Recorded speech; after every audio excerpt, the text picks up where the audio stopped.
It's a pretty known fact that the Jews are God's chosen people, that the Jewish homeland is Israel, that the Jews believe in the Old Testament, and that the Old Testament is about Jews. However, almost none of these facts are true. Nowhere in the Bible does it call the Jews God's chosen people. Modern-day Israel isn't really the homeland of the Jews. The Jews don't really believe in the Old Testament, and only maybe 5% of the people in the Old Testament can even be considered Jewish. So now that you've branded me an anti-Semite, we can begin. So the expression anti-Semite literally means against Shem, or his descendants. However, being anti-Jewish isn't the same as being anti-Semitic. So let me explain. The Semites are the descendants of a man named Shem, who would father some of the world's most renowned empires and dynasties, such as the Assyrian and Babylonian empires, and even the Persians can call themselves Semites. So why is it when you say something against the Jews, you are considered anti-Semitic? Because just like stealing your religion, your homes, your money and businesses, some Jews also love stealing names, inheritance, and land. So Shem is the son of Noah, the guy who built the ark when Mesopotamia flooded. The Sumerian kingdom would be destroyed by the flood, and the Semites would descend from the Caucasian mountains and establish the Akkadian Empire. Shem would have children, and one of his descendants would be named Eber. He would be the father of the Hebrew people, and the Semites would be called by his name. Eber's line would eventually give birth to a man named Abram, or a Jew named Abraham, except Abraham has never been a Jew, nor will he ever be a Jew, and to call Abraham one is just plain ignorant, so let's go through it. So, according to the Bible, Abraham was a Hebrew and not a Jew, who God promised would be the father of many nations, not one single Jewish nation, but many nations, and that through him all the families of the world would be blessed. Abraham would pass this blessing on to his younger son Isaac, and not his eldest son Ishmael. Isaac would have twin sons named Esau and Jacob. Again, the Abrahamic blessing would be passed down to the younger brother Jacob, who would then be renamed to Israel. Israel would then have 12 sons. His sons would each become their own tribes, and eventually become their own nations. One of his sons would be named Judah, who would be the father of the Jewish people, and all Jews are related to him. Even though all Jews are Israelites, majority of Israelites are not Jews. Obviously, Israel would have to pass the Abrahamic blessing to Judah in order for them to be the chosen people. Israel would want his favorite son Joseph to inherit the Abrahamic blessing.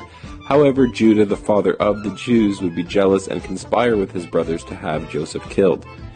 In the end, Judah sold Joseph into slavery for silver, much like Judah sold Jesus to the Jews. So the Bible portrays Judah as a jealous villain and Joseph as the chosen son. While in slavery, Joseph would rise to become the prime minister of Egypt and father two sons named Ephraim and Manasseh. In the end, Israel would adopt Joseph's sons and pass the Abrahamic blessing on to them, making them the chosen people and dividing Joseph into 2 tribes, making 13 tribes of Israel. As for the father of the Jews, his 2 eldest sons would die and Judah would end up bowing down to Joseph. So, now that you understand that the Jews were never intended to bless the world, nor were they ever considered the chosen people, we can move on to our second point. So, is the Jewish homeland Israel? And the answer is yes and not at all. Israel was originally called the land of Canaan, named after Noah's grandson, Canaan. The land of Canaan was conquered by the Israelites after they left Egypt with Moses, found in the book of Exodus. The Bible says God commanded the Israelites to punish the Canaanites for their sexual immorality, which led to child sacrifice, which would eventually lead to cannibalism. The word cannibal actually comes from the words Canaan and the god Baal. Baal was the god of Canaan, and the priests were known for eating the children after they were sacrificed to him, hence why we call them cannibals. So now that you understand what kind of people were living in Canaan, try not to feel so bad when you read that God ordered us to exterminate them. The borders of the Jewish homeland were established by Joshua, who was one of the descendants of Joseph and not from Judah. So if we were to restore the Jews to their original land, according to the Bible, the Jewish homeland would look less like this and more like that. So, like the story of Joseph and Judah, their children likewise wouldn't get along either. After becoming nations, there would be a civil war. The Jews would rule the southern kingdom of Judea, while Joseph's sons would rule the northern kingdom, keeping the name Israel.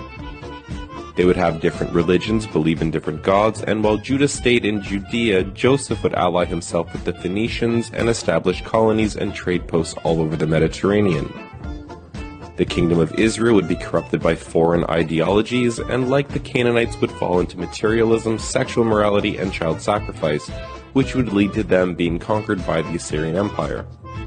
Some of the Israelites would be taken into captivity into the lands of Assyria and Media, while some of the Israelites and Phoenicians would flee to their colonies and trade posts, fulfilling the promise made to Abraham that the world would be blessed through him, as he would be the father of many nations. So the sons of Joseph would become fruitful and multiply among the nations, forgetting who they are, which shouldn't surprise us considering their names literally mean fruitful and forgetful. Just like the northern kingdom, the Jews would fall into sexual immorality and start sacrificing their children. They would be conquered and enslaved by the Babylonians, then freed and re-established by the Persians, conquered again by the Greeks, and later occupied by the Romans. While under Roman rule, the Jews would launch the greatest revolution in Roman history, known as the Great Revolt, which would fail, causing Judea, Jerusalem, and the Jewish temple to be destroyed, ironically fulfilling everything Jesus and the Christians said would happen. The Jews, not being satisfied with losing their temple and homeland, would stab the Romans in the back by launching 2 more rebellions, killing over 500,000 Greeks and Romans. God would bless the chosen people with 2 more humiliating defeats, along with a banishment from the land, causing Judea to be renamed to Syria Palestina. So the reason the Jews have been able to take Palestine really rests on the fact that they've stolen the name Israel and have convinced the Christian West that they are the chosen people and that they alone are Israel. But once putting things into perspective, we see that just isn't true. Which brings us to our third point. Do the Jews believe in the Old Testament? The answer is kind of and not really. While waving around the Old Testament as if they believe in it, the Jews actually have secondary books that they consider just as important, the main book being called the Talmud. To explain the Talmud, we have to understand some basic Jewish Roman history, going back to Emperor Claudius, who, like Emperor Tiberius, tried to ban the Jews from Rome after branding them aggressive troublemakers. Sadly, Emperor Claudius didn't understand how to play the Game of Thrones and ended up mysteriously being killed. His successor, Emperor Nero, would lift the Jewish ban, which shouldn't surprise us considering the Talmud says he was a Jewish convert. Nero and his Jews would engage in some of the most barbaric acts known to man. Just to give you an idea of how crazy this pro-Jewish Roman emperor was, Nero burned down Rome and blamed it on the Christians, causing them to be tortured and killed in the worst ways imaginable. He murdered his entire family, then kicked his pregnant wife and unborn child to death, and then castrated a young boy named Sporus and forced him to dress like the wife who he had just murdered. With the coming of Jesus, the Jews would divide into 2 main groups. Those who believed that Jesus is the Messiah, while the other group of Jews rejected this claim, believing that their Messiah would come wielding a sword to destroy the Romans and set up a Jewish empire, which is what led the Jews to revolt against Rome in the first place. That, and they just didn't want to pay taxes. After their failed rebellions, the Jews would retreat to Babylon, creating the religion we know today as Judaism, making Christianity older by about 200 years. The Jews would argue and say that the Talmud is the oral law that was passed down orally without any mistakes since the time of Moses, before finally being written down between 200 and 400 years after Jesus. This would place the Jews in first place above the Muslims for the longest, most successful game of broken telephone ever played. The Talmud speaks of its love for Christians by calling the mother of Jesus a whore and calling Jesus a bastard sorcerer who is in hell boiling in human shit. Which brings us to our last point. Is the Old Testament about Jews? The answer is no, not really. Because the Jews have stolen the name Israel, you would never guess that the majority of the people in the Bible are not Jewish. The Apostle Paul, for instance, even though everyone calls him a Jew, Paul quickly separates himself from the Jews and says, "I am an Israelite of the tribe of Benjamin." The Bible also says that God sent Paul to preach among the Israelites. And funny enough, Paul's ministry wasn't in Judea, but he was sent to preach to the Galatians in Asia Minor, the Greeks in Greece, and the Romans in Rome. The Bible is constantly separating the kingdom of Israel from the kingdom of Judah, as it is constantly separating Joseph from Judah. The entire Jewish deception and hijacking of the Bible depends on them stealing the terms Semites, Hebrews, and Israelites. For example, Moses, the man who wrote the first 5 books known as the Torah, did not come from the tribe of Judah, nor was he part of the kingdom of Judea, yet somehow he is a Jew.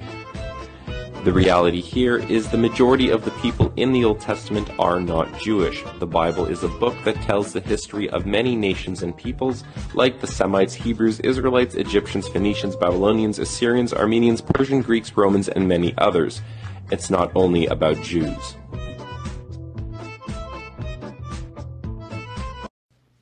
In the early 1960s, there was providentially delivered into my hands a book that shocked my intellectual and historical status quo. After searching across America through the bookfinders, it became evident that I possessed one of a kind. We have been unable to find a copy of this book in any library or in any bookseller in America. If such exist, we would desire knowing of its whereabouts. The book, so diabolical in nature, launched me into a continuing historical research that has never ended. What I have uncovered has been both startling and shocking. With it has come the focusing of history and current events into a clear whole. We see the end from the beginning. Unable to find the necessary capital for the republishing of this book and not having the facilities for such, we have decided to use the means at hand for recording it for posterity. By recording it on cassette tape, we make it available for private and public use. What you're about to hear is the most diabolical plot ever uncovered.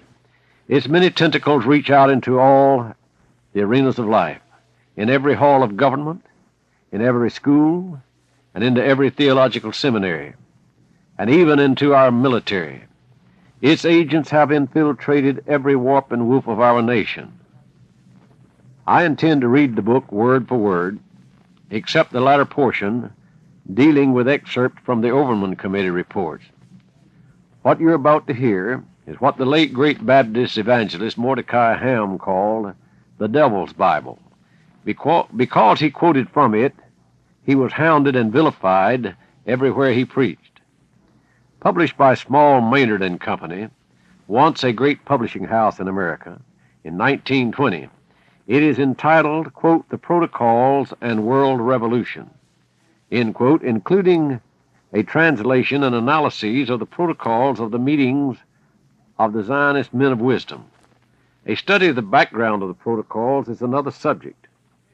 In the voice rendering, I make no claim to the correctness of pronunciation where French or Russian words are used. I will convey them to the best of my ability. Where the word goy, G-O-Y, is used, you will remember the word is Jewish for Gentile.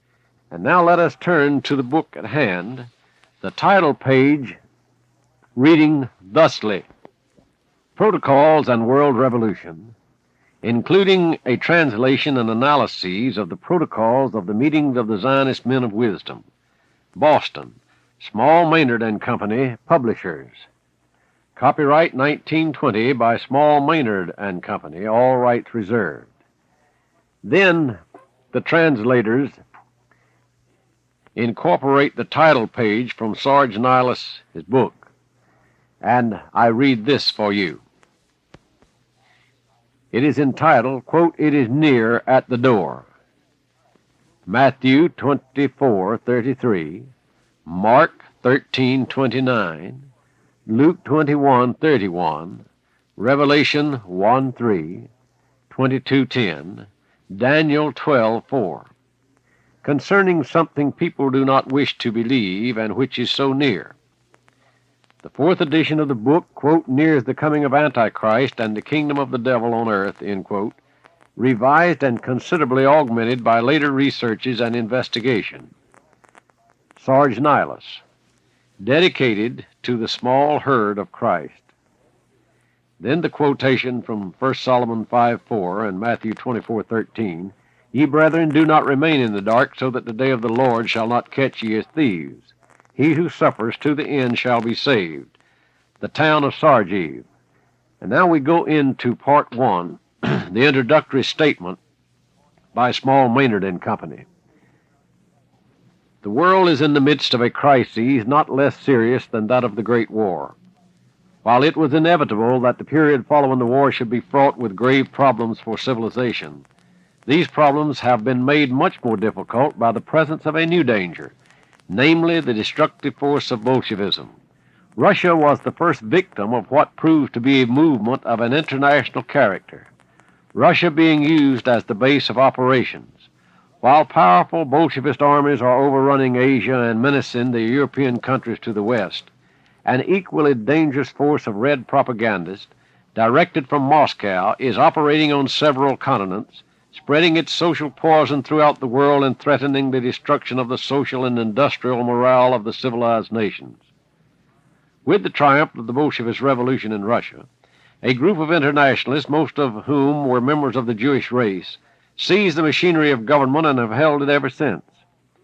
The complete destruction of Russian civilization, which for centuries had been essentially a Christian civilization, and the reduction of the great majority of the Russian people to a state of abject misery and ruin, are accomplished facts. The Bolshevist leaders, however, not content with this destruction and the establishment of a cruel despotism in Russia, are making every effort to extend their revolution and their control to other countries. The Communist Revolution in Hungary under Bela Koen, alias Kuhn, a confessed ally and agent of Trotsky, was not terminated until it had wrought great havoc in that country. The same is true of the Spartakan Revolt in Germany, where recently the struggle broke out anew and assumed the character of a formidable civil war. Holland and Italy are today seriously threatened with uprisings inspired by the Bolsheviki, while in France the government has been compelled to expel the Bolshevist agents in large numbers. In the United States, revolutionary agitation directly guided and fomented by agents of Lenin and Trotsky and subsidized with ample funds recently reached such proportions that the federal government was forced to take strong measures, including hundreds of arrests and deportations. The enemy is in our midst. In this country, as elsewhere, alien agitators who are either Bolshevists themselves or emissaries of the Bolsheviki have wormed their way into some of the loyal labor organizations or put themselves at the head of the socialist or other radical political parties, artificially stimulating social unrest and seeking to turn industrial strikes into political upheavals, leading to revolution and anarchy. Shall America be as slow to realize the real danger of international Bolshevism as she was to recognize the menace of German imperialism? Shall America again be unprepared? We must be ready to meet the danger at our doors and, if necessary, to suppress it in our midst with physical force, just as was necessary in the struggle with the Prussian militarism. It has been said, however, and perhaps truly, that Bolshevism cannot be met by force alone. Certainly to meet it effectively, its nature must be understood. To this end, it is necessary to analyze the movement carefully and to discover its underlying causes and, if possible, the predominating cause. From the very beginning, there was an element of mystery in the Bolshevist revolution in Russia. Was it essentially an attempt to put into effect the principles of international socialism as promulgated by Karl Marx? Was it a disguised form of proletarian imperialism? Did it aim at the complete destruction of Christian civilization? Or, finally, was it a long-planned, gigantic revolt of the Jewish race against Christendom and its institutions? From the very start, there was a terrible method in the madness of Trotsky and those in league with him. Many of their moves, which at the time seemed inexplicable, afterwards appeared logical enough when their objects became apparent. The world was puzzled by Trotsky's famous remark at Brest-Litovsk, when he said, "No peace, no war." Later, however, the real meaning became known. No war on Germany, no peace for Russia or the rest of the world. That the Bolshevist revolution was from the beginning almost entirely led and controlled by Jews is a fact which has gradually thrust itself upon the attention of the world. The Jews in many instances have admitted the dominating role which members of their race have played in an international Bolshevism and have sought to defend it. Some of their recognized leaders have proclaimed their pride in Trotsky. The fact that the Jewish race has taken such an active part in the Russian Bolshevist movement, with its international ramifications, has been attributed in some quarters to the motive of revenge on the part of the Jews for what they regard as a long era of persecution. If this be so, is it impossible that Jews in various parts of the world imagine that now is their chance not only for revenge but for world domination? The air of confidence with which Trotsky and other Jewish leaders are proceeding with their drastic program in Russia is significant. Significant also is the enthusiastic support which is being given to the Soviet rule by various Jewish elements and groups outside of Russia. Whether this correlated movement of the Jews in support of Bolshevism is not being carried out on some concerted plan is a question of importance which warrants careful study and investigation. No facts which can possibly throw light upon this question should be disregarded. For this reason, it is timely to consider the contents and origin of a document of extraordinary interest, which, though made public in Russia some 15 years ago, is generally unknown elsewhere. The document referred to is entitled, quote, "The Protocols of the Meetings of the Zionist Men of Wisdom," end quote, and was published for the first time in 1905 at Sarkozy Selo in a Russian book entitled, quote, "The Great in the Little," end quote, written by Sarge Nihilus, a well-known Russian author. The Protocols set forth a comprehensive program for the substantial destruction of all Christian states and proposed certain practical methods for achieving world domination by the Jewish nation. So far as is known, the Protocols have never been repudiated publicly by recognized Jewish authorities. Quite recently, the well-known firm of Arian Spottiswoode Limited, printers for the British government, published a pamphlet under the title, quote, "The Jewish Peril, Protocols of the Learned Elders of Zion," end quote. In the preface of this pamphlet, it is explained that the protocols referred to were translated from the Russian into English from Sarge Nihilus's book, which appeared in Russia in 1905. While the editors do not give the title of Nihilus's book, they say, quote, "A copy of the original may be seen at the British Museum Library under number 3926-D-17, stamped British Museum, 10th of August, 1906. They state also that the publication of the English pamphlet at present is justified by the growing menace of Bolshevism throughout the world.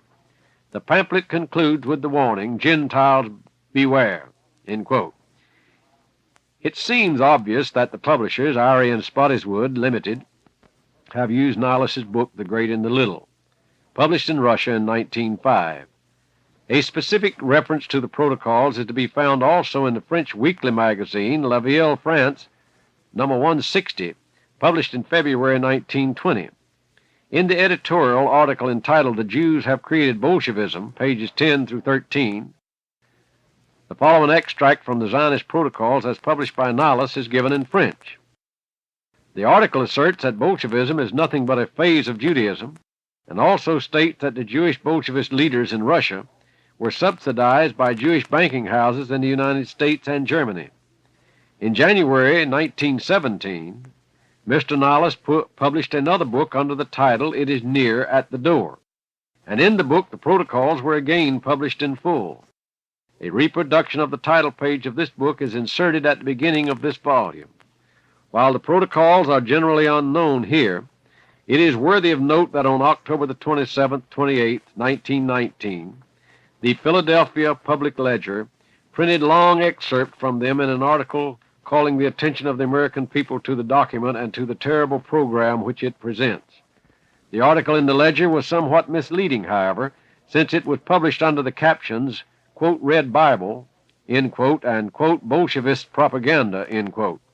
All words in the text itself indicating that the Protocols were of Jewish origin were omitted.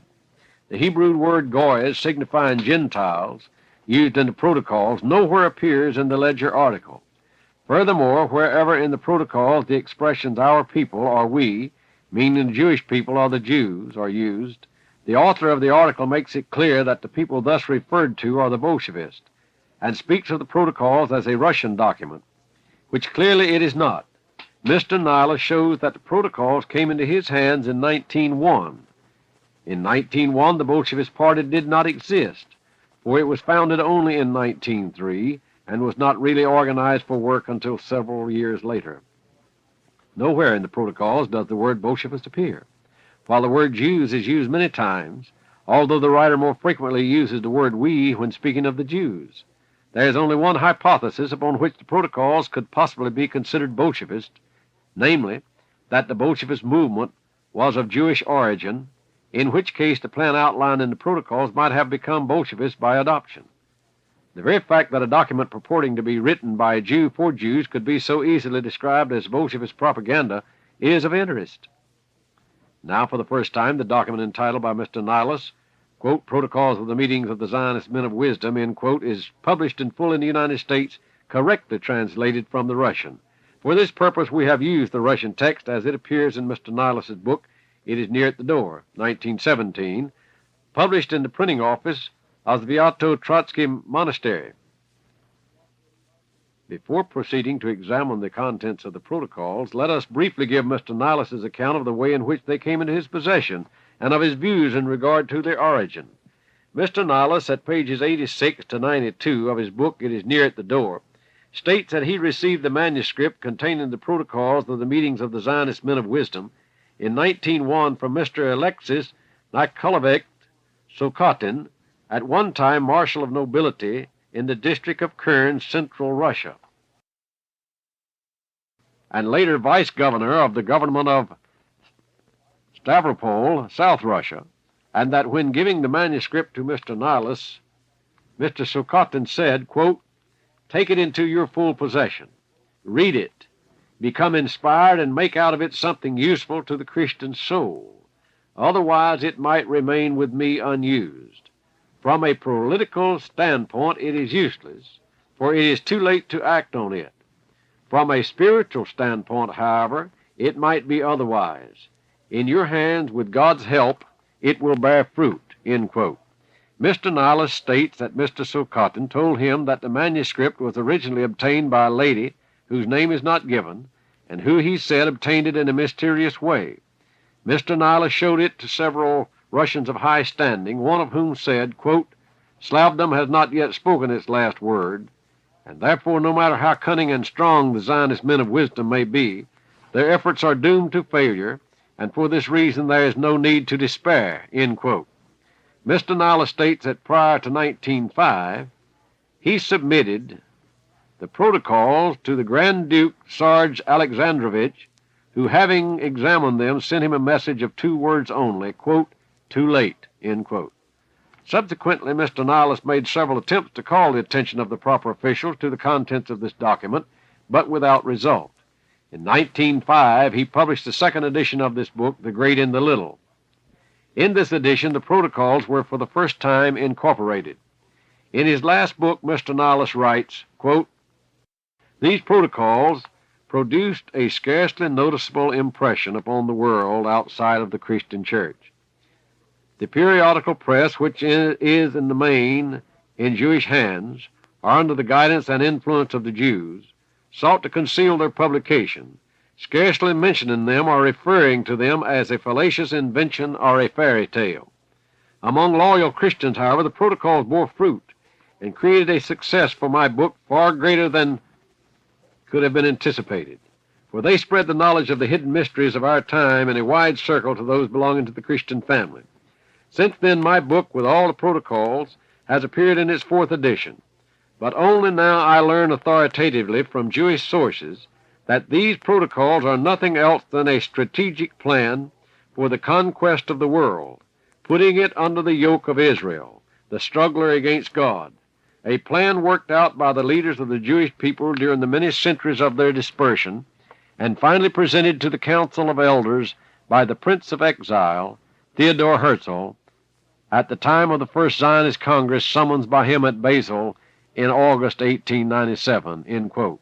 Again he writes, end quote, In what way these documents, constituting the Holy of Holies of the hopes of Israel, the century-old mystery of its leaders, reached the general mass of the uninitiated has not been ascertained.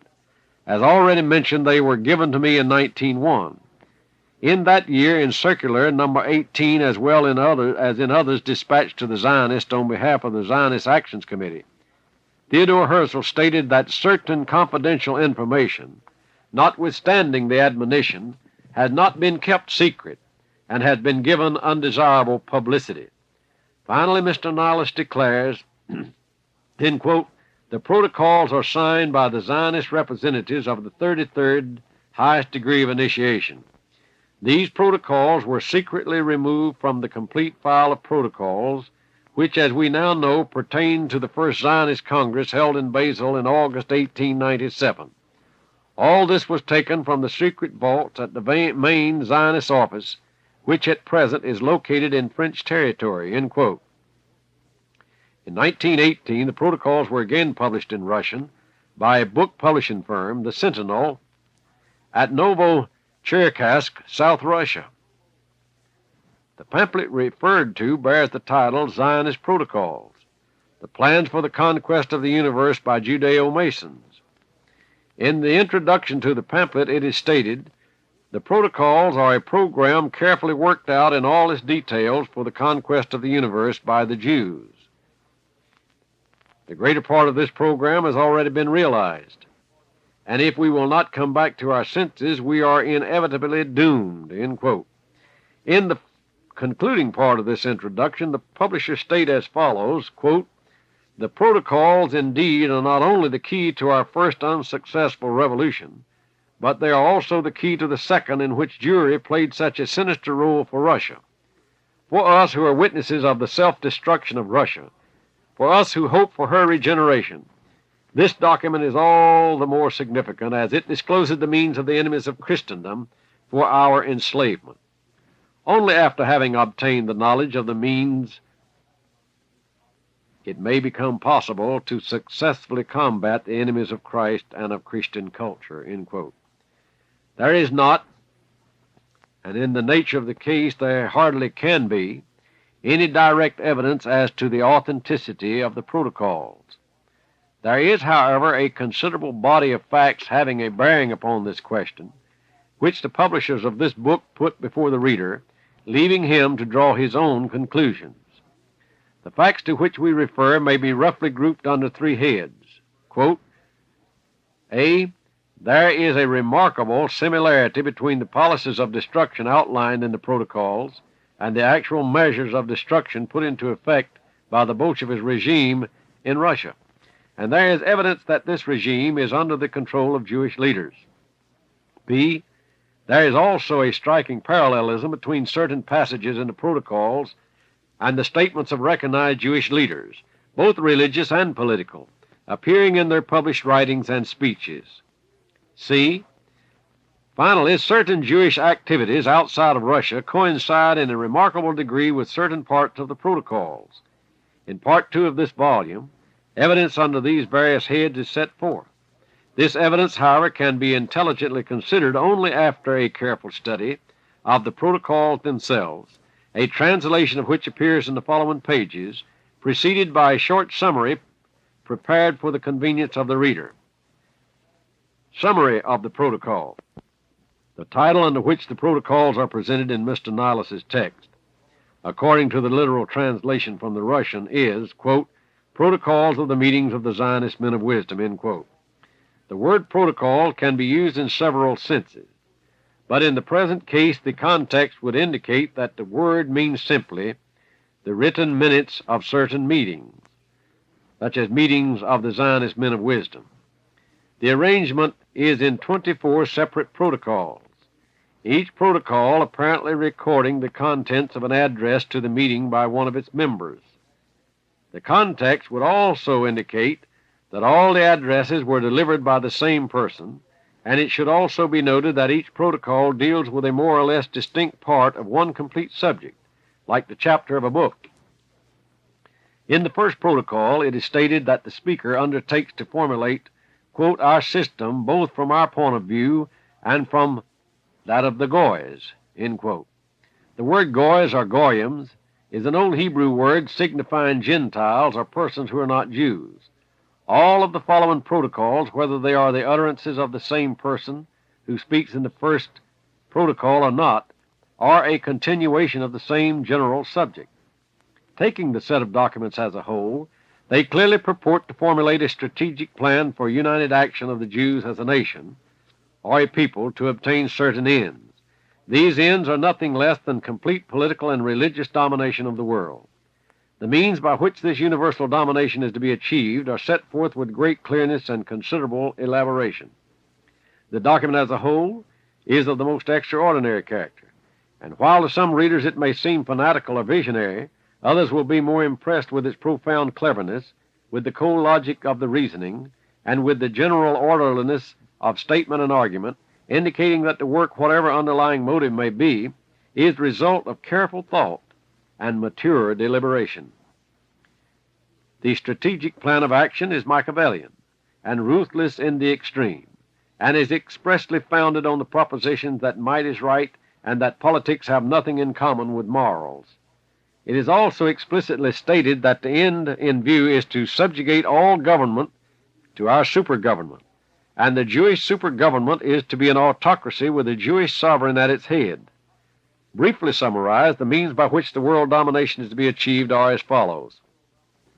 Number one, the national power of non-Jewish states is to be broken down by the fomenting of internal revolutions, through appeals to class hatred, and by pretended efforts to obtain greater freedom and privileges for certain classes of the people, using the words liberty, equality, and fraternity, merely as catchwords to gain recruits for the Jewish cause.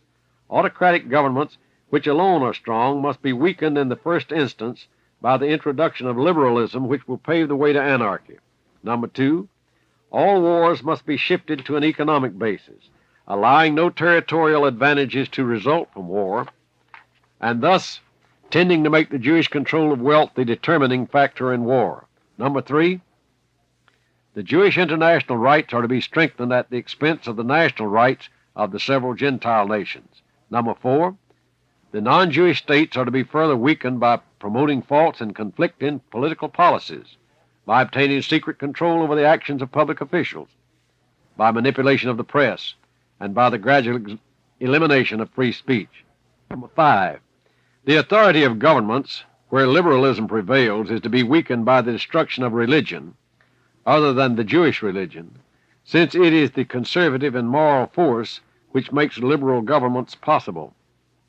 Number six, in order to overcome the resistance of those states which are unwilling to make submission to the new Jewish power, there must be no hesitation in resorting to violence, cunning, hypocrisy, bribery, fraud, and treason, or to the seizure of the property of others. Number seven, the destruction of the social and economic structure of Christian states will also be brought about by the destruction of industrial prosperity, through speculation and constant strikes, throwing masses of workmen out of employment, artificially raising wages, thus increasing the cost of the necessaries of life, and finally by bringing about a general economic crisis and the disorganization of financial systems. The financial strength of the various non-Jewish states will also be undermined by causing them to overburden themselves with foreign and national loans on an ever-increasing scale, which will ultimately lead to bankruptcy. 8. Upon the social and political chaos created by these various means, a Jewish dictatorship is to be gradually built up, principally through the terrible Jewish power of the purse, and through the other great Jewish powers of control over the press and over the revolutionary labor movements. 9. During the period of transition from Gentile to Jewish political control in every state, there will be a secret government by the Jews, brought about through the manipulation of the press, misleading public opinion, mass terror, weakening the initiative of the Gentiles, misdirecting their education, and sowing discord among them.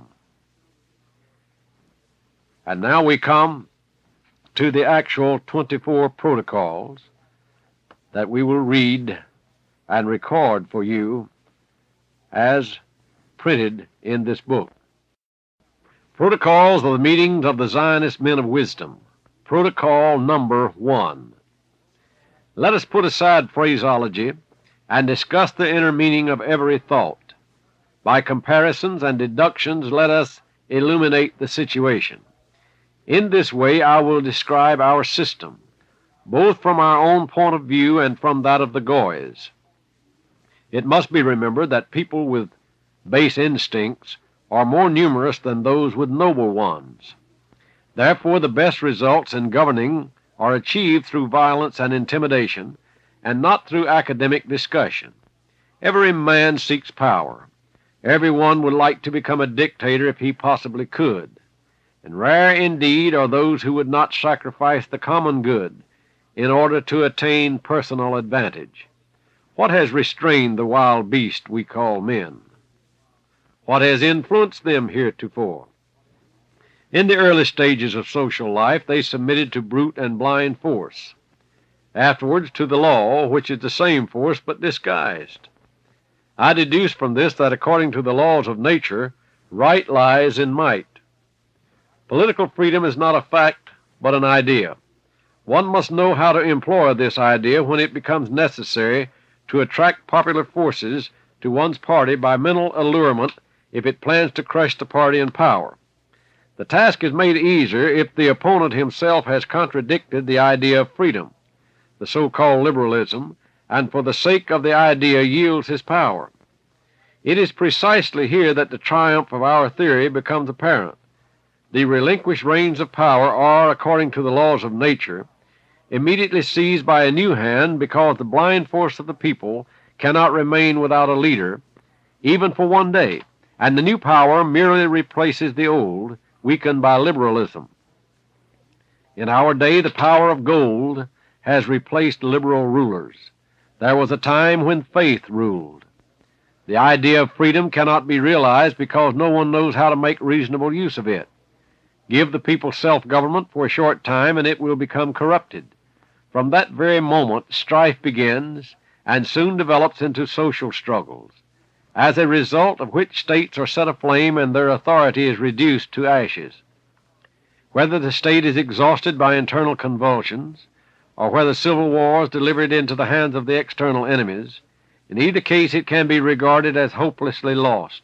It is in our power. The despotism of capital, which is entirely in our hands, holds out to it a straw which the state must grasp, although against its will, or otherwise fall into the abyss.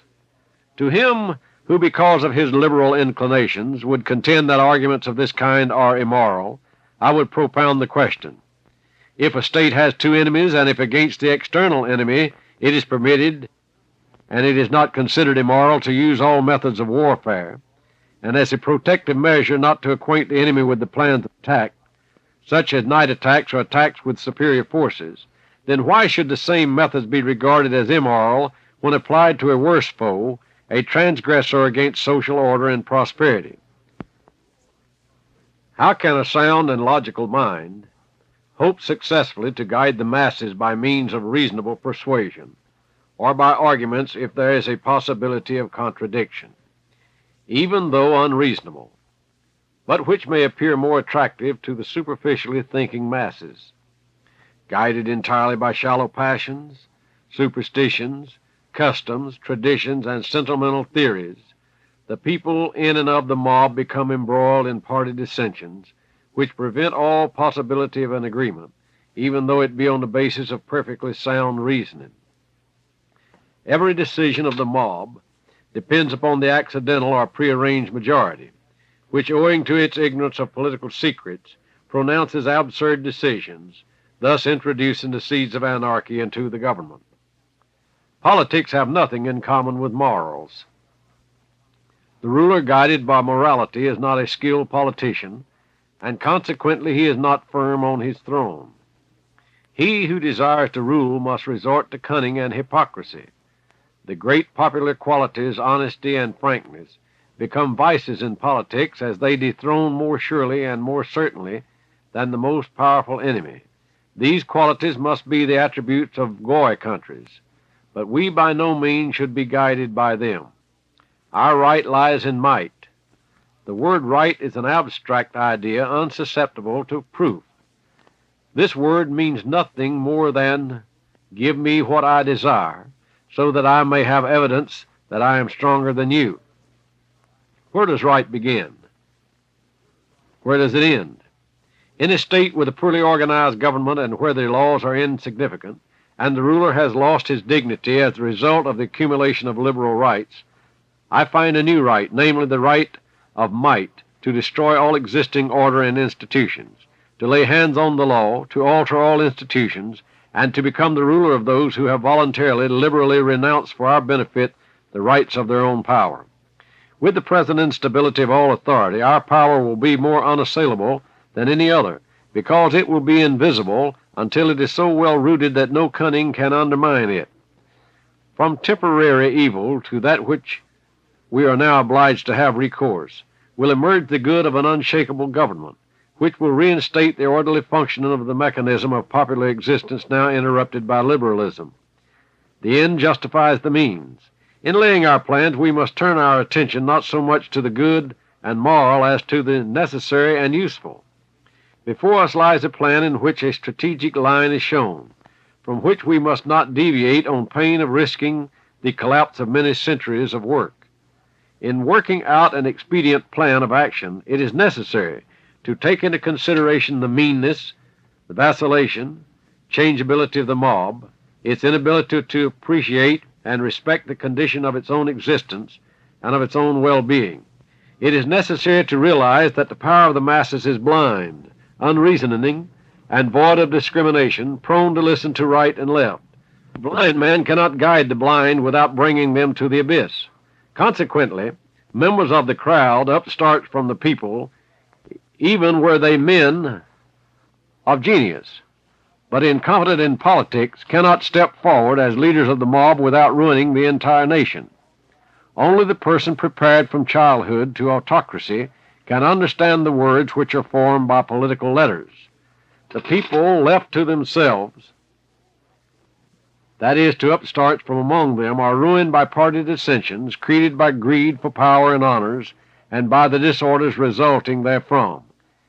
Is it possible for the masses of the people to direct the affairs of the state without rivalry and without interjecting personal interest? Are they capable of protecting themselves against external enemies? This is impossible, since a plan divided into as many parts as there are minds in a mob loses its unity, and consequently becomes incomprehensible and unworkable. Only an autocrat can outline great and clear plans which allocate in an orderly manner all the parts of the mechanism of the government machinery. From this, it is concluded that the government which is the most efficient for the benefit of the country must be concentrated in the hands of one responsible person. Civilization cannot exist without absolute despotism, for government is carried on not by the masses but by their leader, whoever he may be. A barbarous crowd shows its barbarism on every occasion. The moment the mob grasps liberty in its hands, it is speedily changed to anarchy, which is in itself the height of barbarism. Look at those beasts, steeped in alcohol, stupefied by wine, the unlimited use of which is granted by liberty.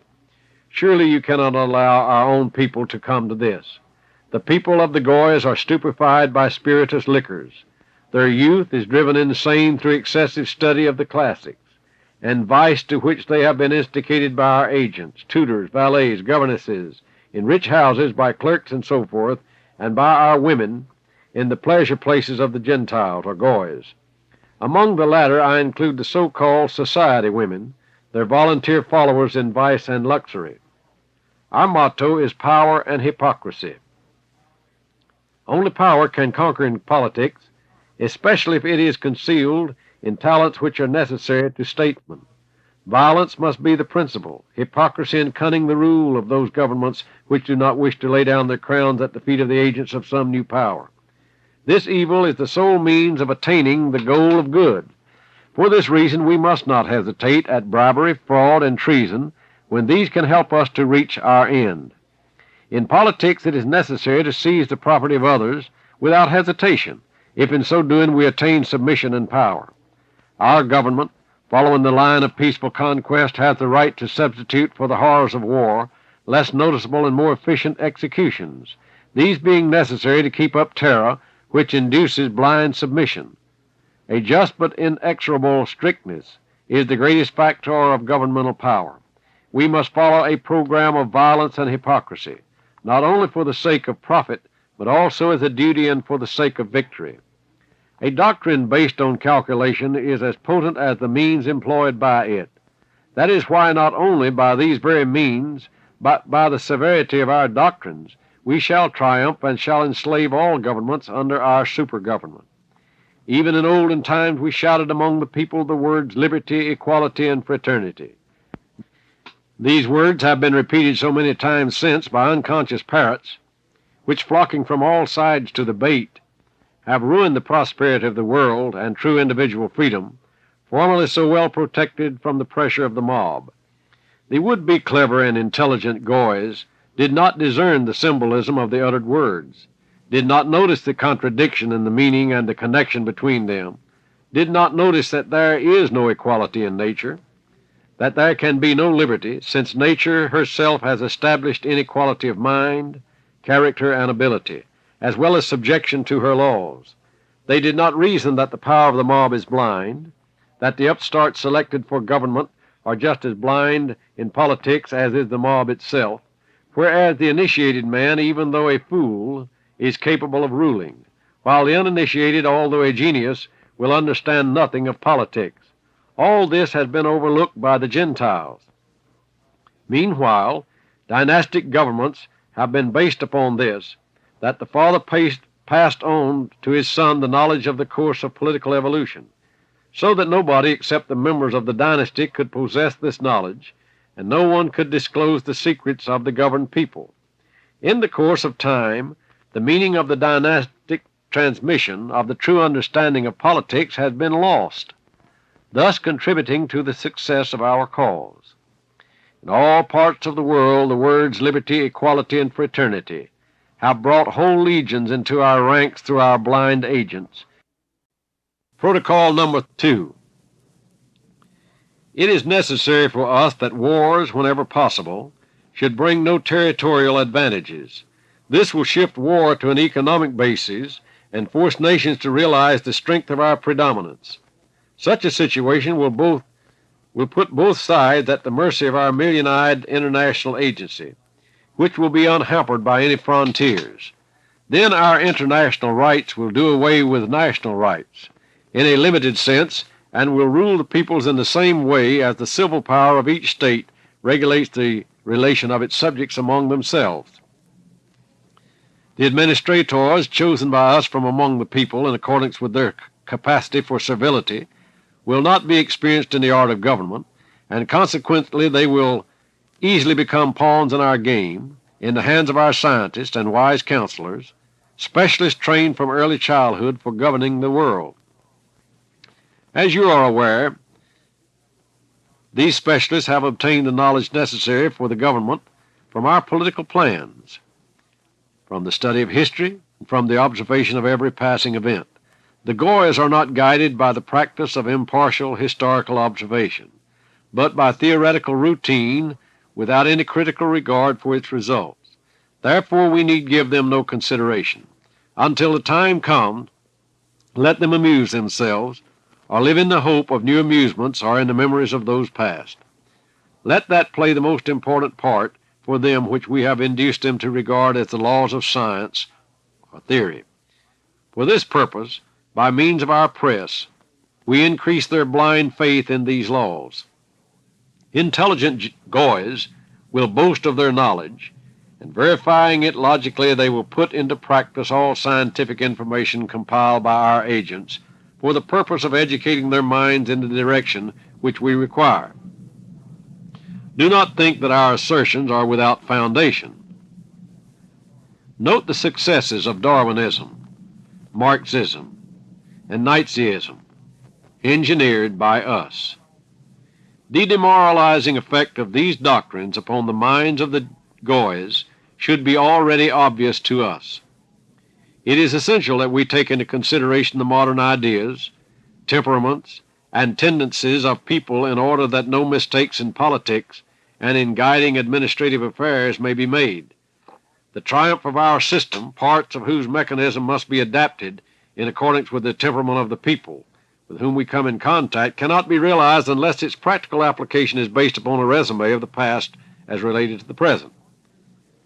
There is one great force in the hands of modern states which arouses thought movements among the people. That is the press. The role of the press is to indicate necessary demands, to register complaints of the people, and to express and foment dissatisfaction. The triumph of free babbling is incarnated in the press. But governments were unable to profit by this power, and it has fallen into our hands. Through it we have attained influence while remaining in the background. Thanks to the press we have gathered gold in our hands, although we had to take it from rivers of blood and tears. But it cost us the sacrifice of many of our own people. Every sacrifice on our part is worth 1,000 goys before God. Protocol number 3. Today I can tell you that our goal is close at hand. Only a small distance remains, and the cycle of the symbolic serpent, the symbol of our people, will be complete. When this circle is completed, then all the European states will be enclosed in it as in strong claws. The modern constitutional scales will soon tip over, for we have set them inaccurately, thus ensuring an unsteady balance for the purpose of wearing out their holder. The Goys thought it had been sufficiently strongly made and hoped that the scales would regain their equilibrium, but the holder, the ruler, is screened from the people by his representatives, who fritter away their time, carried away by their uncontrolled and irresponsible authority. Their power, moreover, has been built upon terrorism spread through the palaces. Unable to reach the hearts of their people, the rulers cannot unite with them to gain strength against the usurpers of power. The visible power of royalty and the blind power of the masses, separated by us, have both lost significance, for separated they are as helpless as the blind man without a stick. To induce the lovers of authority to abuse their power, we have placed all the forces in opposition to each other, having developed their liberal tendencies toward independence. We have excited different forms of initiative in that direction. We have armed all the parties.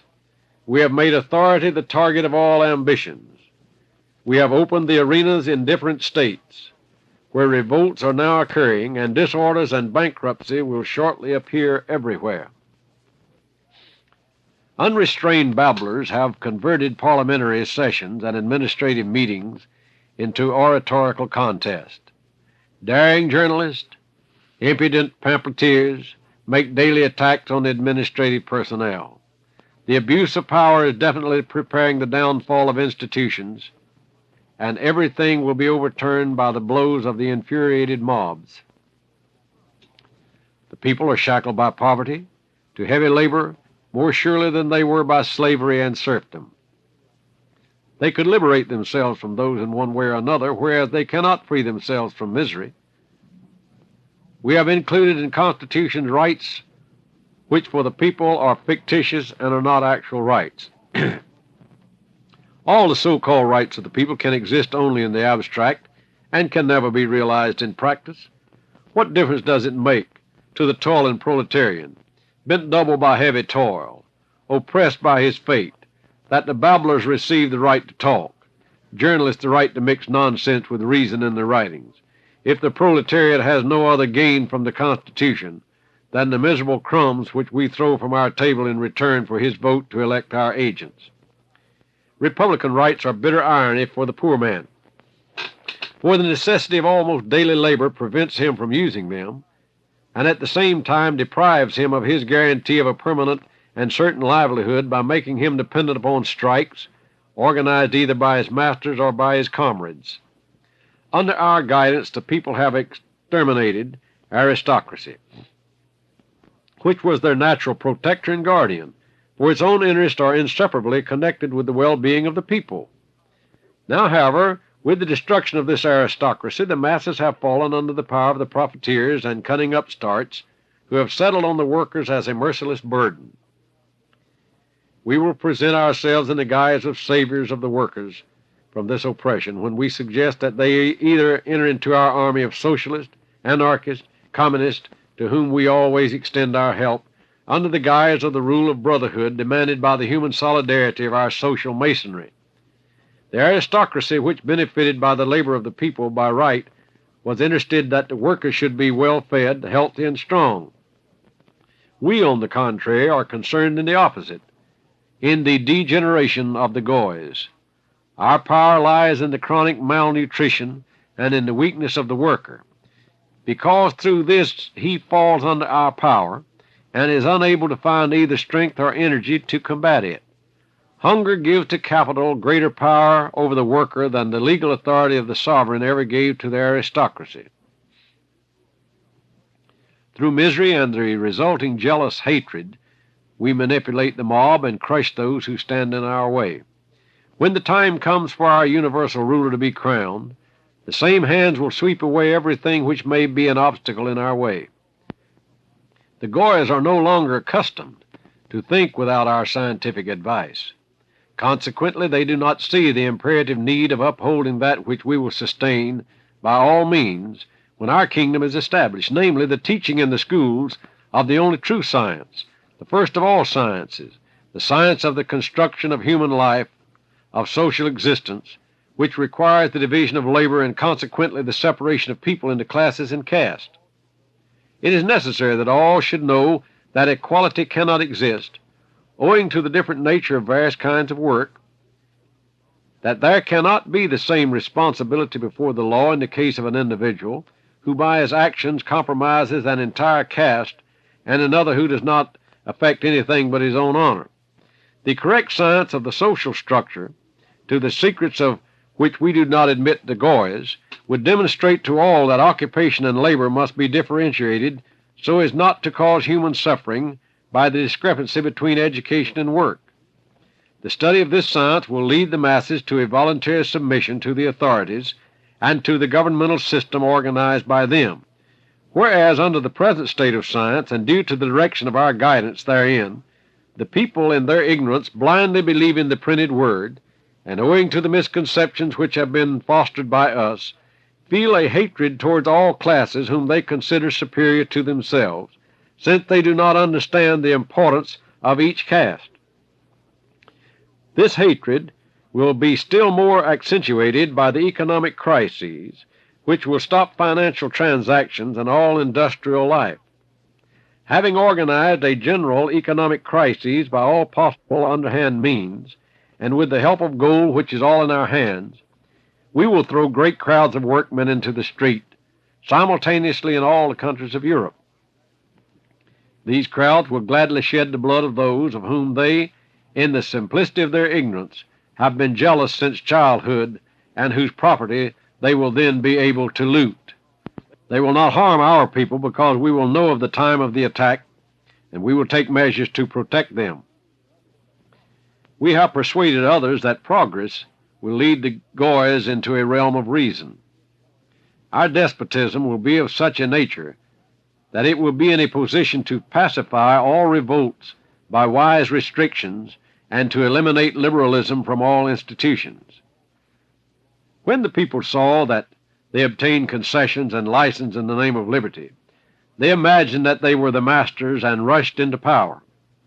But like every blind person, they encountered innumerable obstacles. They rushed to seek a leader with no thought of returning to the old one, and laid power at our feet. Remember the French Revolution, which we have called great. The secrets of its preparation are well known to us, for it was the work of our hands. Since then we have carried the masses from one disappointment to another, so that they will renounce even us in favor of a despot sovereign of Zionist blood, whom we are preparing for the world. At present, as an international force, we are invulnerable, because if we are attacked by one state, we are supported by other states. The unlimited baseness of the Goy people, who grovel before force, who are pitiless towards weakness, who are merciless to misdemeanors and lenient to crimes, who are unwilling to tolerate the contradictions of a free social structure, patient unto martyrdom and bearing with the violence of daring despotism. This is what helps our independence. They tolerate and permit such abuses from their modern premiers or dictators, for the least of which they would behead 20 kings. How can such a phenomenon be explained? Such an illogical conception on the part of the mass of the people towards events of seemingly the same nature. This phenomenon can be explained by the fact that these dictators, through their agents, whisper to their people that by these abuses they injure the states for a supreme purpose, namely for the attainment of the happiness of the people, their universal fraternity, solidarity, and equality. Of course, they are not told that this unification will be achieved only under our rule. Thus the people condemn the just and acquit the unjust, more and more convinced that they can do what they please. Owing to this, the people destroy all stability and create disorder on every occasion. The word liberty brings all society into conflict with all authority, be it that of God or nature. This is why, at the moment of our enthronement, we will strike this word from the dictionary as being the symbol of brute power, which turns the masses into bloodthirsty beasts. It is true, however, that these beasts go to sleep as soon as they have drunk blood, and then it is easy to shackle them, but if the blood is not given to them, they will not sleep and will struggle. Protocol number 4. Every republic passeth through several stages. The first stage is like the early period of insane ravings of a blind man, throwing himself right and left. The second is the demagogy which breeds anarchy, which inevitably leads to despotism, not of a legal and open character and consequently responsible, but an unseen and unknown despotism, no less effective because exercised by some secret organization, acting even less ceremoniously because it is hidden under the cover and behind the backs of different agents. The change of these agents will even help the secret organizations, as it will thus be able to rid itself of the necessity of spending money to reward employees of long terms of service. Who and what can overthrow an unseen power?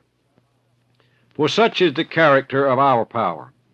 External masonry acts as a screen for it and its aims, but the plan of action of this power and its very headquarters will always remain unknown to the people. And here let me interject something.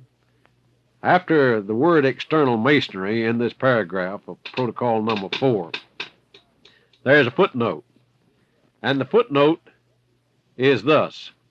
The reference is probably to those Masonic lodges in continental Europe which, contrary to the fundamental principles of the Anglo-Saxon lodges, have been converted into quasi-political and anti-Christian organizations.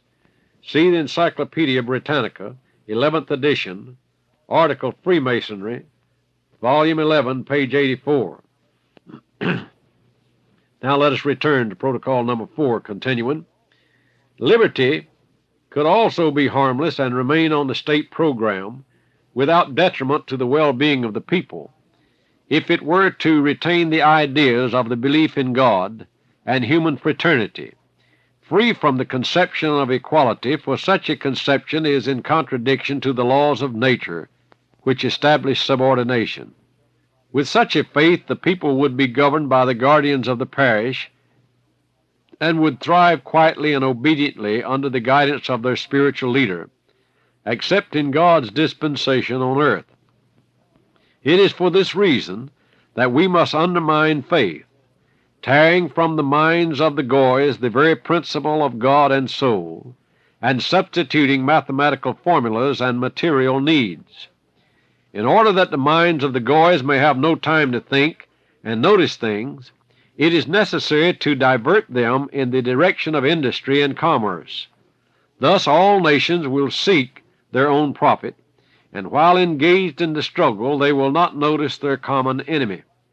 But in order that liberty should finally undermine and ruin the Goy's society, it is necessary to put industry on a basis of speculation.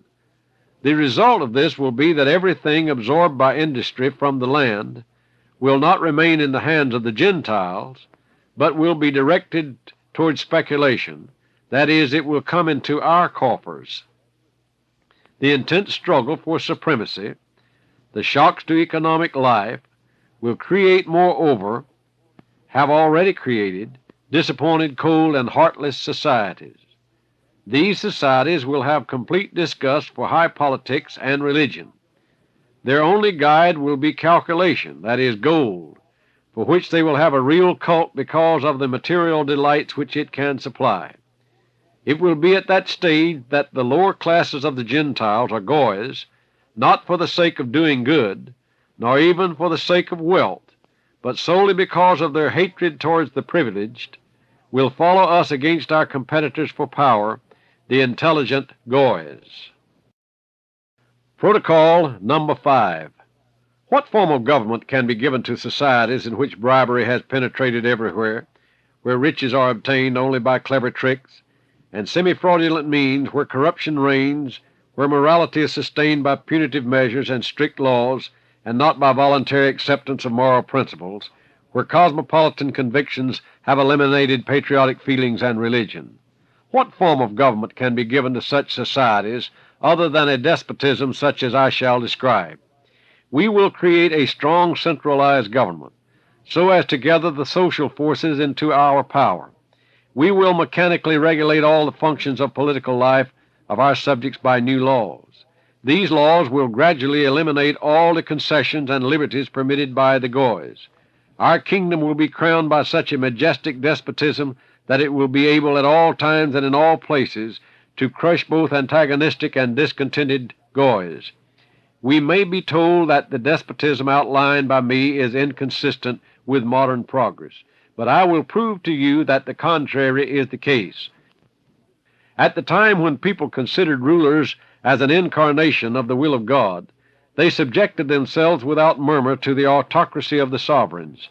But as soon as we inspired them with the thought of their personal rights, they began to regard the rulers as ordinary mortals. The holy anointments fell from the heads of sovereigns in the opinion of the people, and when we deprived them of their belief in God, then authority was thrown into the street, where it became public property and was seized by us. Moreover, the art of governing the masses and individuals by means of cunningly constructed theories and phraseology, by rulers of social life and other devices not understood by the Goys, belongs among other faculties to our administrative mind, which is educated in analyses and observation, and is also based upon skillful reasoning in which we have no competitors, just as we have none in the preparation of plans for political action and solidarity.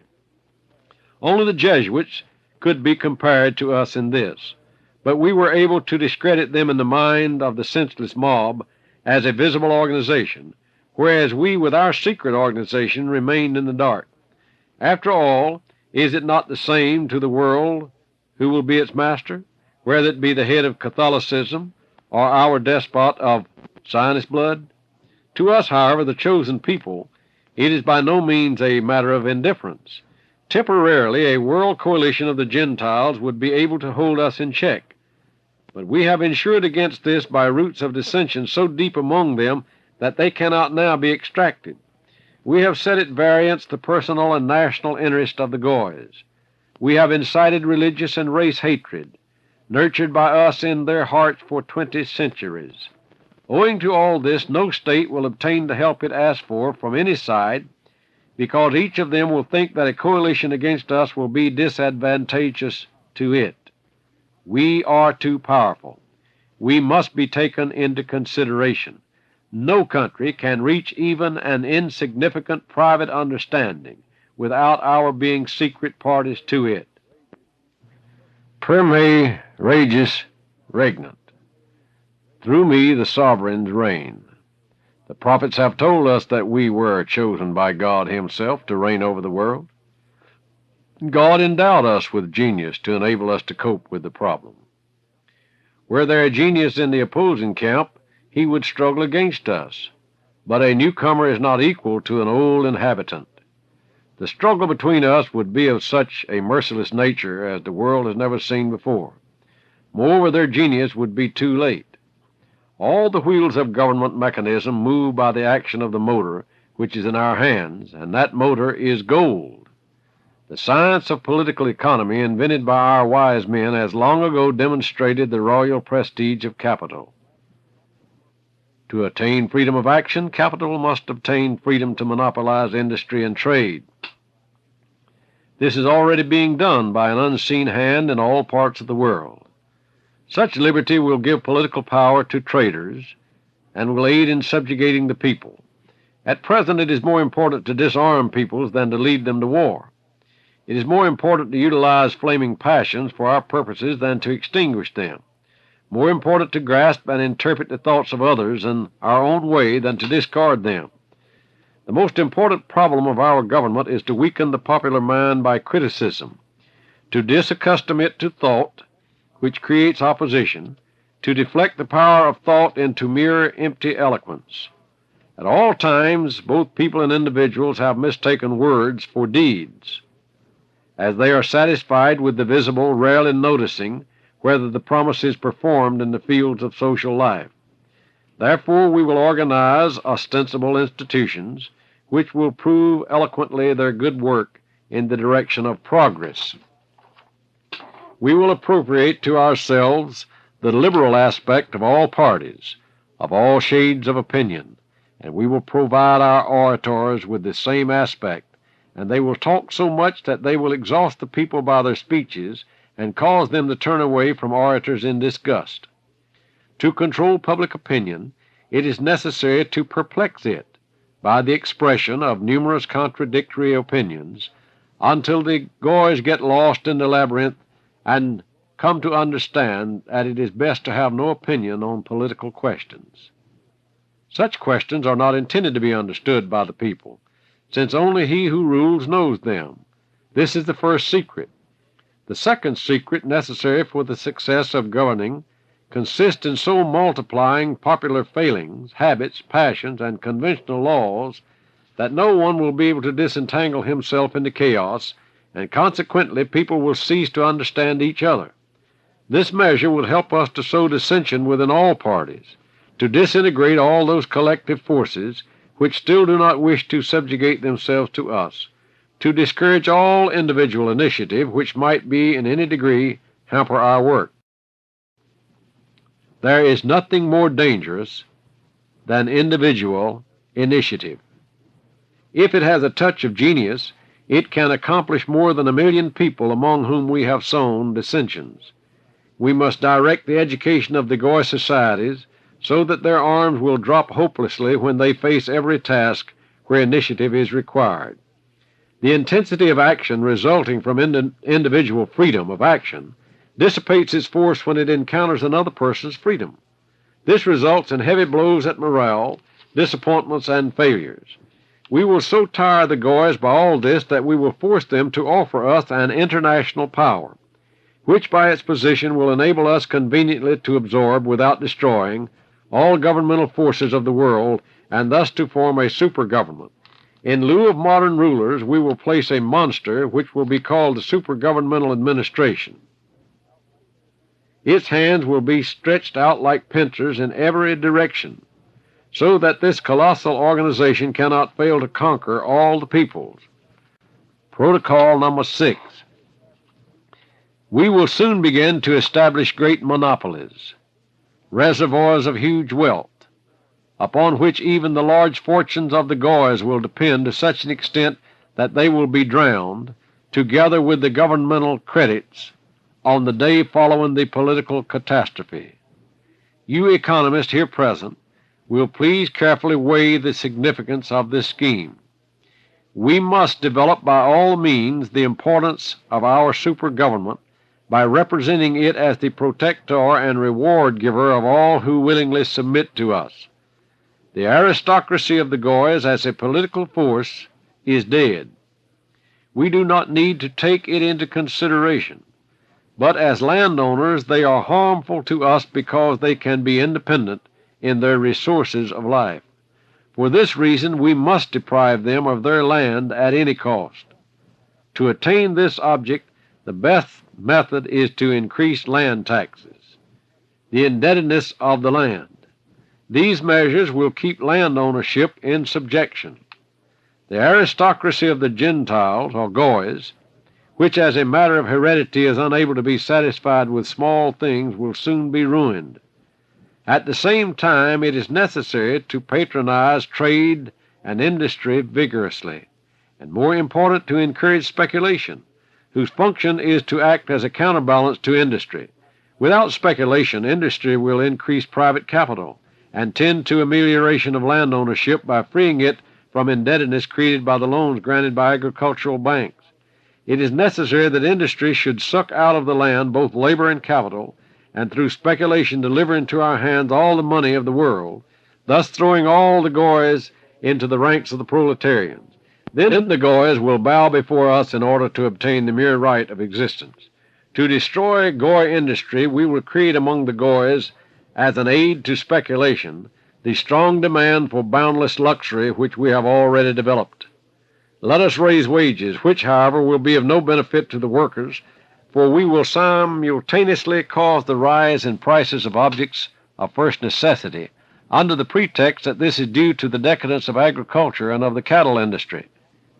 We will also artfully and deeply undermine the sources of production by teaching the workmen anarchy and the use of alcohol, at the same time taking measures to expel all the intelligent Goys from the land. That the true situation should not be noticed by the Goys until the proper time, we will mask it by a pretended desire to help the working classes and great economic principles, an active propaganda of which principles is being carried on through the dissemination of our economic theories. Protocol number 7.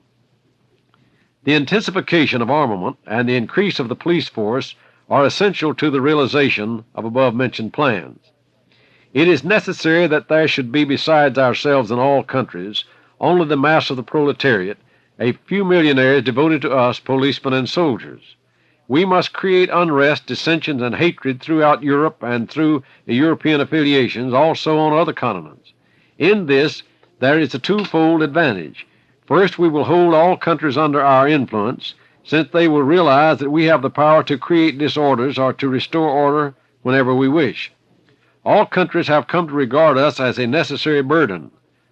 Second, we will entangle by intrigue all the threads stretched by us into all the governmental bodies by means of politics, economic treaties, or financial obligations. To attain these ends, we will worm our way into parleys and negotiations. Armed with cunning, but in so-called official language, we will assume the opposite tactics of seeming honest and reasonable. In this way, the peoples and the governments of the Goys, taught by us to regard only the surface of that which we show them, will look upon us as benefactors and saviors of mankind. We must be able to overcome all opposition by provoking a war by the neighbors of that country which dares to oppose us. Should, however, those neighbors in their turn decide to unite against us, we must respond by a world war. Chief success in politics lies in the secrecy of its undertakings. There must be inconsistency between the words and actions of diplomats. We must influence the Goy governments to action beneficial to our broadly conceived plan, now approaching its triumphant goal, creating the impression that such action is demanded by public opinion, which in reality is secretly organized by us with the help of the so-called great power, namely the press. The latter, however, with few exceptions that need not be considered, is already entirely in our hands. In short, to sum up our system of shackling the Goy governments of Europe, we will show our power to one of them by assassination and terrorism, and should there be a possibility of all of them rising against us, we will answer them with American, Chinese, or Japanese guns. Protocol number 8. We must provide ourselves with the same arms our enemies can employ against us. We must seek the most subtle expressions and evasions of the legal dictionary to justify those cases in which we will be forced to announce decisions which may seem unnecessarily bold and unjust, for it is important that these decisions should be expressed in terms so forcible that they will appear as the highest moral rules of a legal character. Our government must be surrounded by all the forces of civilization, in the midst of which it will have to function. It will surround itself with publicists, experienced lawyers, administrators, diplomats, and finally people educated along special lines in our special advanced schools. These people will know all the secrets of social existence. They will know all languages composed of political letters and words. They will be familiar with the reverse side of human nature, with all of its sensitive chords, upon which they must know how to play. These chords are the structure of the intellects of the Goys, their tendencies, their failings, their vices, and their virtues, the peculiarities of classes and caste. It is evident that the highly talented members of our government, to which I refer, will be recruited not from the ranks of the Goys, accustomed to promoting their administrative duties without questioning their aim and without thinking why they are necessary. The Goy administrators sign papers without reading them and work for profit or for pride. We will surround our government by a whole world of economists. It is for this reason that economics is the chief science taught by the Jews.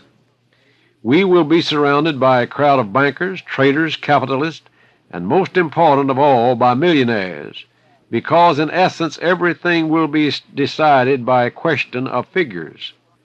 Meanwhile, as it is not yet safe to give the responsible government post to our brother Jews, we will give them to people whose record and whose character are such that there is an abyss between them and the people. Also to people for whom, in case of disobedience to our orders, there will remain nothing but condemnation or exile, thus forcing them to protect our interest to their last breath. Protocol number 9.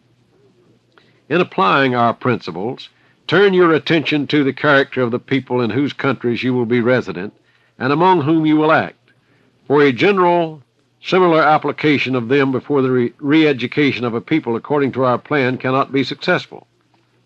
But by advancing carefully in their application, you will see that before 10 years have passed the most obstinate character will have changed, and we can then count another people among those who already have submitted to us. When we are enthroned, we will substitute for the liberal words of our Masonic catchword, liberty, equality, and fraternity, another group of words expressing simply ideas, namely, the right of liberty, the duty of equality, the ideal of fraternity. Thus we will speak, and we shall have the goat by the horns. De facto, we have already destroyed all governments except our own, although de jure there are still many left. At present, if any of the governments raises a protest against us, it is done only as a matter of form, and at our desire, and by our order, because their anti-Semitism is necessary to enable us to control our smaller brothers. I will not further explain this, as it has already been the object of numerous discussions. In reality, there are no obstacles before us. Our super-government exists under such extra-legal conditions that it is common to designate it by an energetic and strong word, a dictatorship. I can honestly state that at the present time we are lawmakers. We are the judges and inflict punishment. We execute and pardon. We, as the chief of all our armies, ride the leader's horse. We rule by indomitable will because we hold in our hands the fragments of a once strong party now subject to us. We possess a boundless ambition, burning greed for merciless revenge and bitter hatred. From us emanates an all-embracing terror. People of all opinions and of all doctrines are in our service. People who desire to restore monarchies, demagogues, socialists, communists, and other utopians. We have had to put all of them to work. Every one of them is undermining the last remnant of authority, is trying to overthrow all existing order. All the governments have been tortured by this procedure. They beg for peace, and for the sake of peace are prepared to make any sacrifice. But we will not give them peace until they recognize our international super-government openly and with submission. The masses have begun to demand the solution of the social problem by means of an international agreement. The division into parties has delivered all of them to us. because in order to conduct a party struggle, money is required, and we have it all. We might fear the union of the intelligent power of the Goy as rulers with the blind power of the masses, but we have taken all measures against such a possibility. Between the two powers we have raised a wall in the form of mutual terror. Thus the blind power of the people continues to be our support. We alone will act as its leader, and naturally we will direct it towards our goal. To prevent the hand of the blind from freeing itself from our guidance, we must from time to time keep in close touch with the masses. If not through personal contact, then through our most devoted brethren. When we become a recognized power, we will personally address the masses in open places, and we will expound political problems in the desired direction. How verify what is taught in village schools? But whatever the representatives of the government or the ruler himself states will be immediately known to the entire nation, for it will rapidly spread by the voice of the people. In order not prematurely to destroy Goy institutions, we have touched them with our efficient hands and grasped the ends of the springs of their mechanism. Formerly these springs were in rigid but just order. We have changed it to liberal, disorderly, and arbitrary lawlessness. We have affected legal procedure, electoral law, the press, personal freedom, and most important, education, the cornerstone of free existence. We have misled, corrupted, fooled, and demoralized the youth of the Goys by education along principles and theories known by us to be false, but which we ourselves have inspired. Without changing substantially the existing laws, we have created stupendous results by distorting the laws through contradictory interpretations. These results first manifested themselves by the fact that interpretation has concealed the law itself, and thereafter has completely hidden it from the eyes of the governments by the impossibility of understanding such complicated jurisprudence. Hence the theory of the court of conscience. And here a footnote.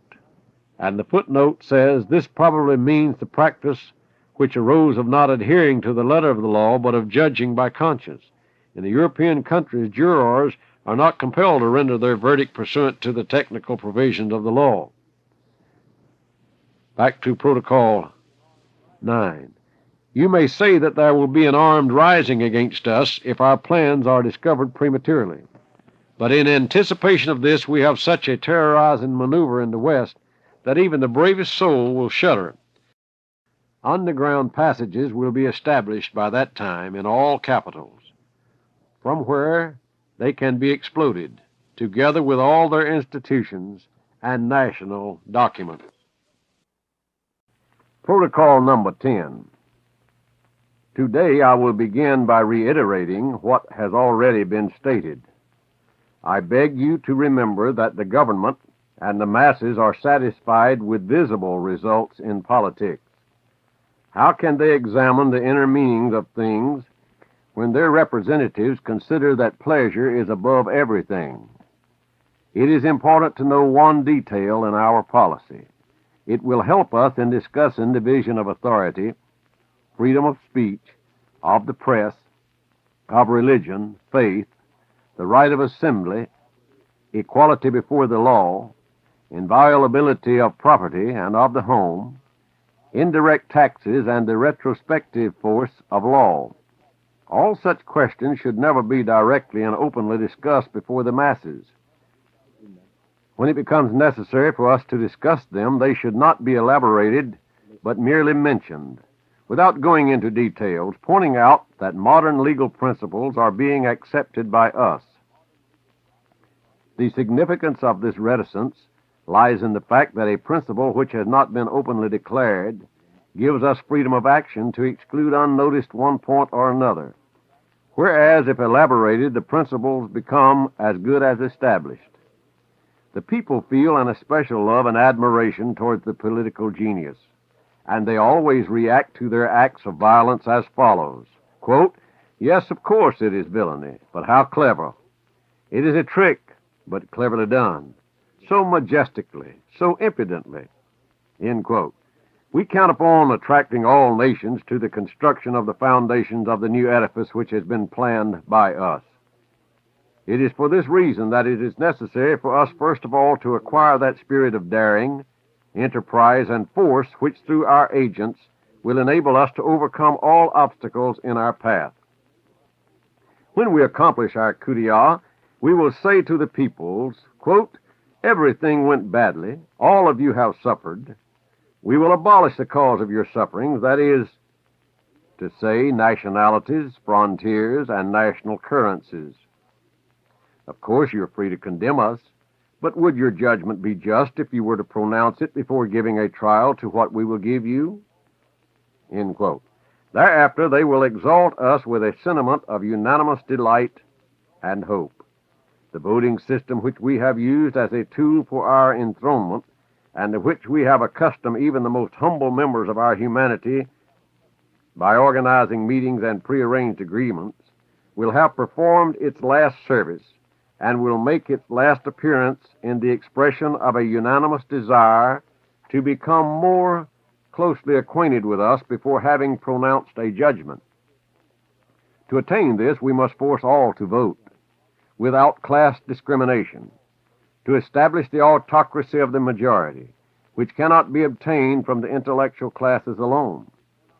Through this method of accustoming everyone to the idea of self-determination, we will shatter the Goy family and its educational importance. We will not allow the formation of individual minds, because the mob under our guidance will prevent them from distinguishing themselves or even expressing themselves. The mob has become accustomed to listen only to us who pay it for obedience and attention. We will thus create such a blind power that it will be unable to move without the guidance of our agents, sent by us to replace their leaders. The masses will submit to this regime because they will know that their earnings, perquisites, and other benefits depend upon these leaders. The plan of government must emanate already formed from one head, as it would be impossible to put it together if disintegration by many minds into small pieces is allowed. That is why we only are allowed to know the plan of action, but we must not discuss it in order not to affect its ingenuity, the correlation between its component parts, the practical force of the secret meaning of its every clause. Were such a plan to be submitted to and altered by frequent voting, it would reflect the stamp of the misconceptions of every one who has not penetrated its depth and the correlation of its aims. For this reason, our plans must be strongly and clearly conceived.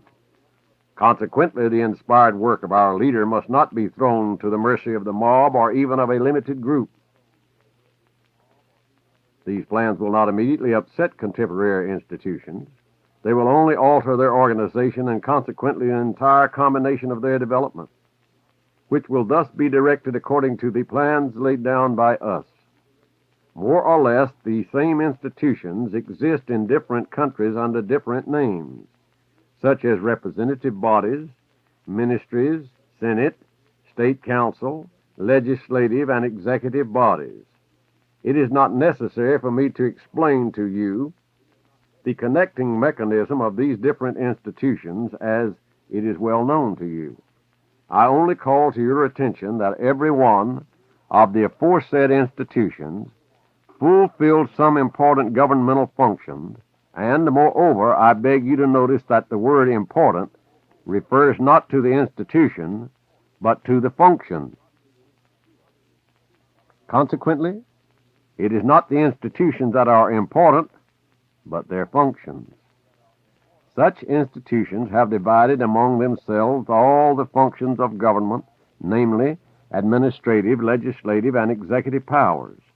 Therefore, their functions in the state organism have become similar to those in a human body. If one part of the governmental machine is injured, the state itself falls ill in the same way as the human body, and then it dies. When we injected the poison of liberalism into the state organism, its entire political complexion changed. The states became infected with a mortal disease, namely, the decomposition of the blood. It is only necessary to await the end of their agony. Constitutional governments were born of liberalism. which replaced the autocracy that was the salvation of the Goys. For the Constitution, as you well know, is nothing more than a school for dispute, discussion, disagreement, fruitless party agitation, dissension, party tendencies, in other words, a school for everything which weakens the efficiency of government.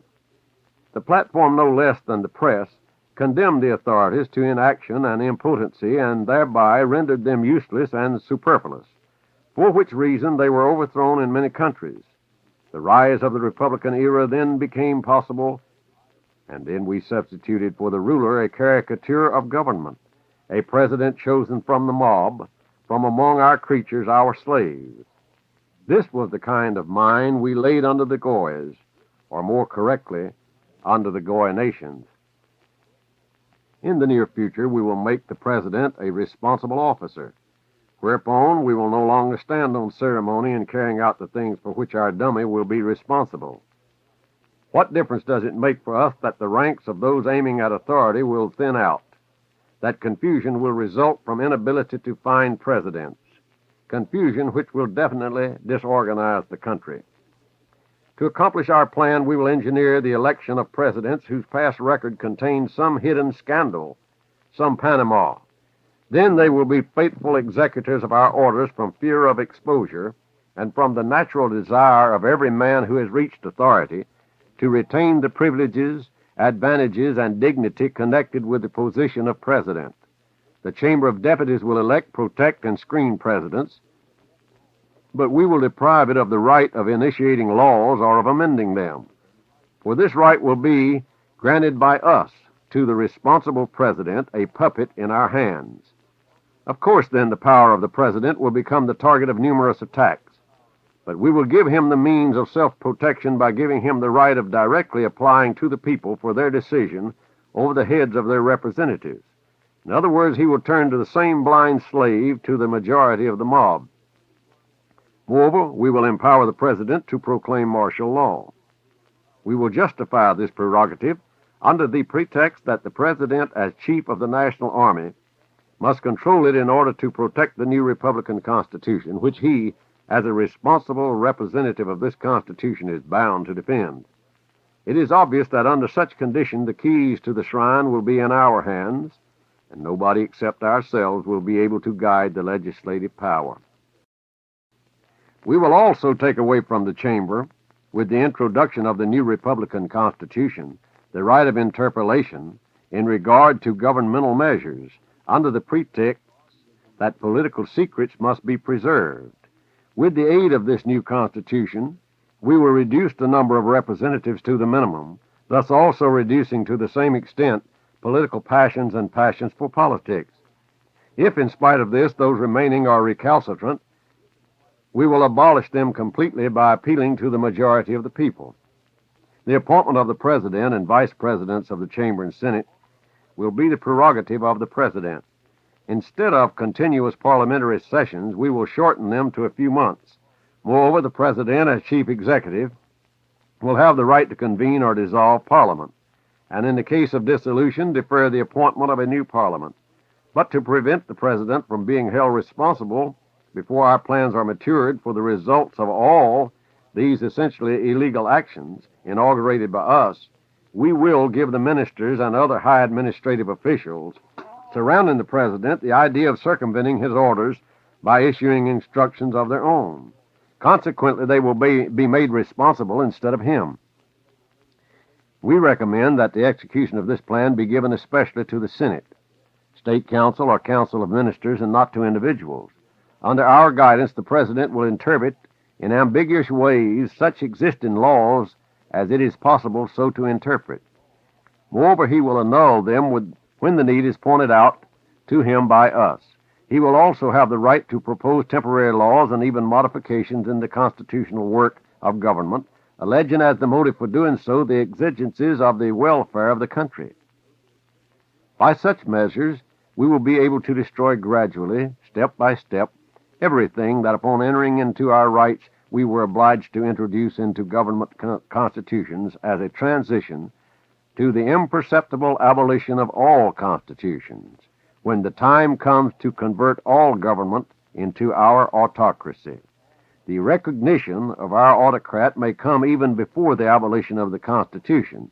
The moment for this recognition will come when the people, tormented by dissension and the incompetency of their rulers, incited by us, will exclaim, "Depose them, and give us one universal sovereign who will unite us and abolish the causes of dissension, national frontiers, religion, state indebtedness, and who will give us the peace and quiet which we cannot find with our rulers and representatives." But you know well that to render such a universal expression of desire possible, it is necessary continuously to disturb the relationship between the people and the government in all countries, and so to exhaust everybody by the dissension, hostility, struggle, hatred, and even martyrdom, hunger, inoculation of diseases and misery, as to make the Goyas see no other solution than an appeal to our money and complete rule. Should we give the people a rest, however, the longed-for moment will probably never arrive. Protocol number 11.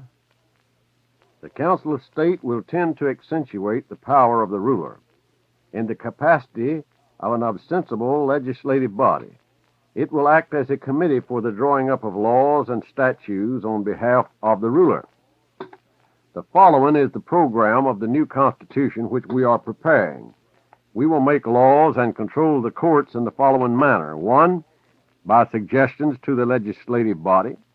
2. By means of orders issued by the President as general statutes, decrees of the Senate, and decisions of the Council of State as regulations passed by the ministries. 3. And when the opportune moment arrives, in the form of a coup d'etat. Having thus roughly outlined the modest agenda, we will now take up in detail those measures by which we will complete the development of the governmental mechanism in the above directions. By these measures, I mean the freedom of the press, the right of assembly, religious freedom, electoral rights, many other things which must appear from the human repertoire, or must be fundamentally altered on the day following the declaration of the new Constitution.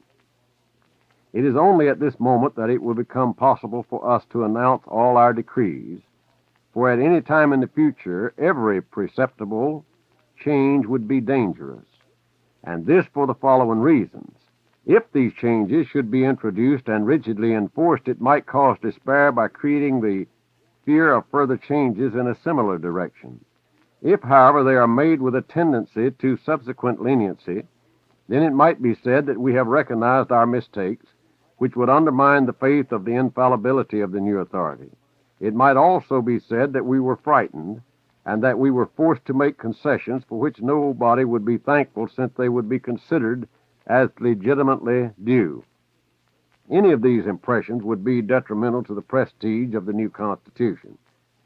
It is necessary for us that from the first moment of its proclamation, when the people are still dumbfounded by the accomplished revolution and are in a state of terror and surprise, they should realize we are so strong, so invulnerable, and so mighty that we shall in no case pay attention to them, and not only will we ignore their opinions and desires, but be ready to and capable of suppressing at any moment or place any sign of opposition with indisputable authority.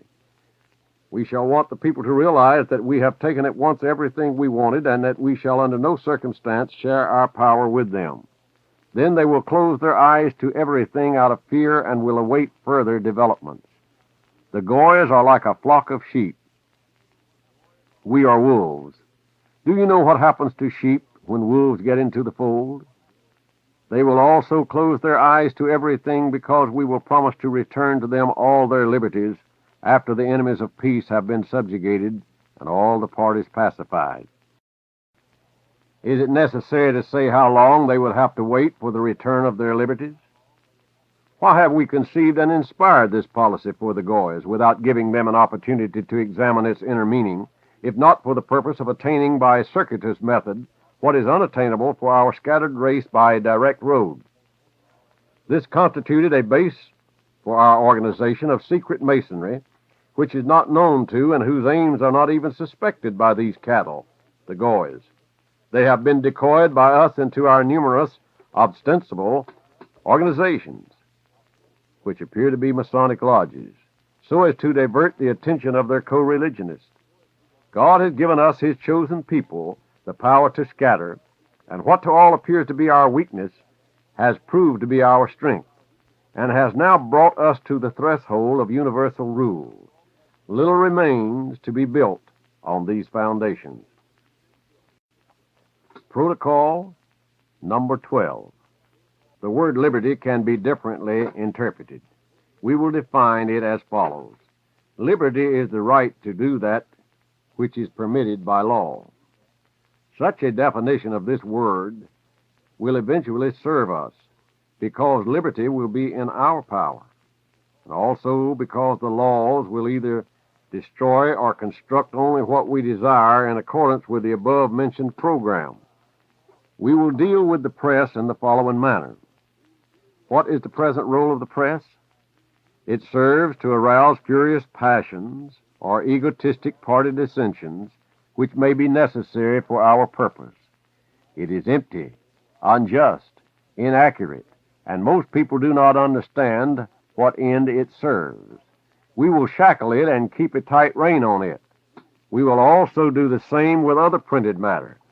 For what use would it be for us to rid ourselves of attack on the part of the periodical press if we remain open to criticism through pamphlets and books? We will convert the products of publicity, now so extensive, owing to the need of censorship, into a source of income for our state. We will impose a special stamp tax. When a newspaper printing shop is started, bonds will have to be deposited, which will guarantee our government from all attacks on the part of the press. In case of an attack, we will mercilessly impose fines. Such measures as stamps, bonds, and fines, the payment of which is guaranteed by the bonds, will bring a huge income to the government.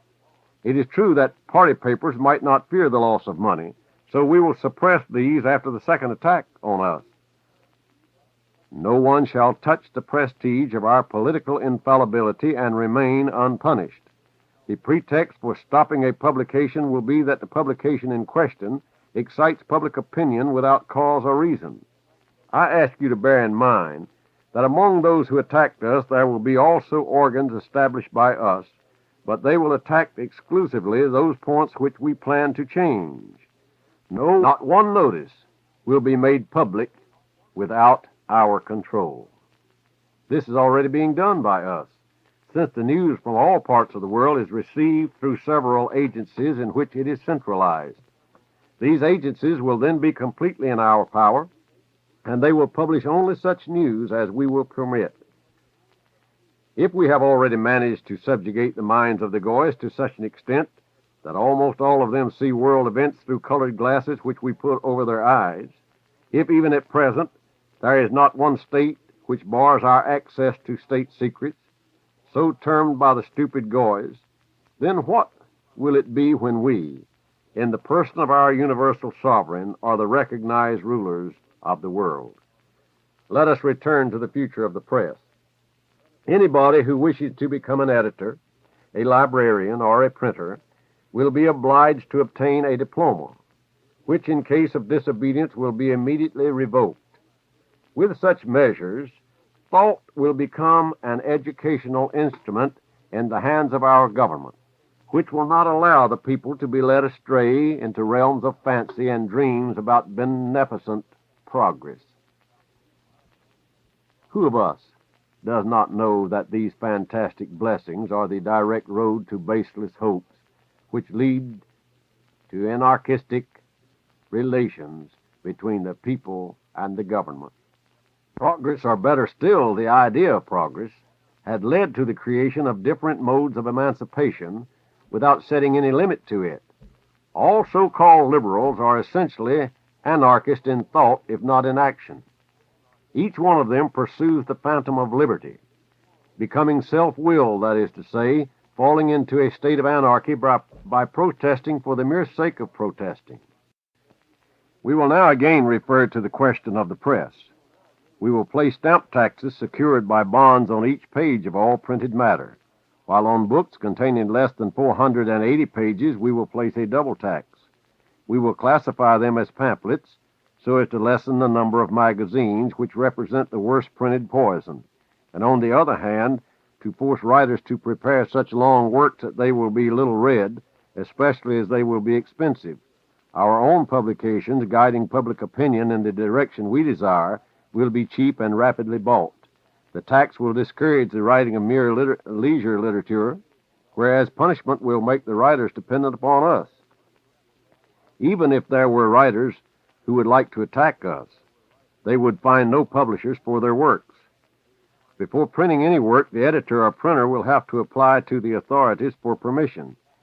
We will then know beforehand of the attacks that are being prepared against us, and we will destroy them by coming out with advanced statements on the subject. Literature and journalism are the two most important educational forces. For this reason, our government will become the owner of most of the periodicals. This will neutralize the injurious influence of the private press and have great influence on the people. If we permit 10 periodicals, we ourselves will print 30 and so forth. This, however, must not be suspected by the public.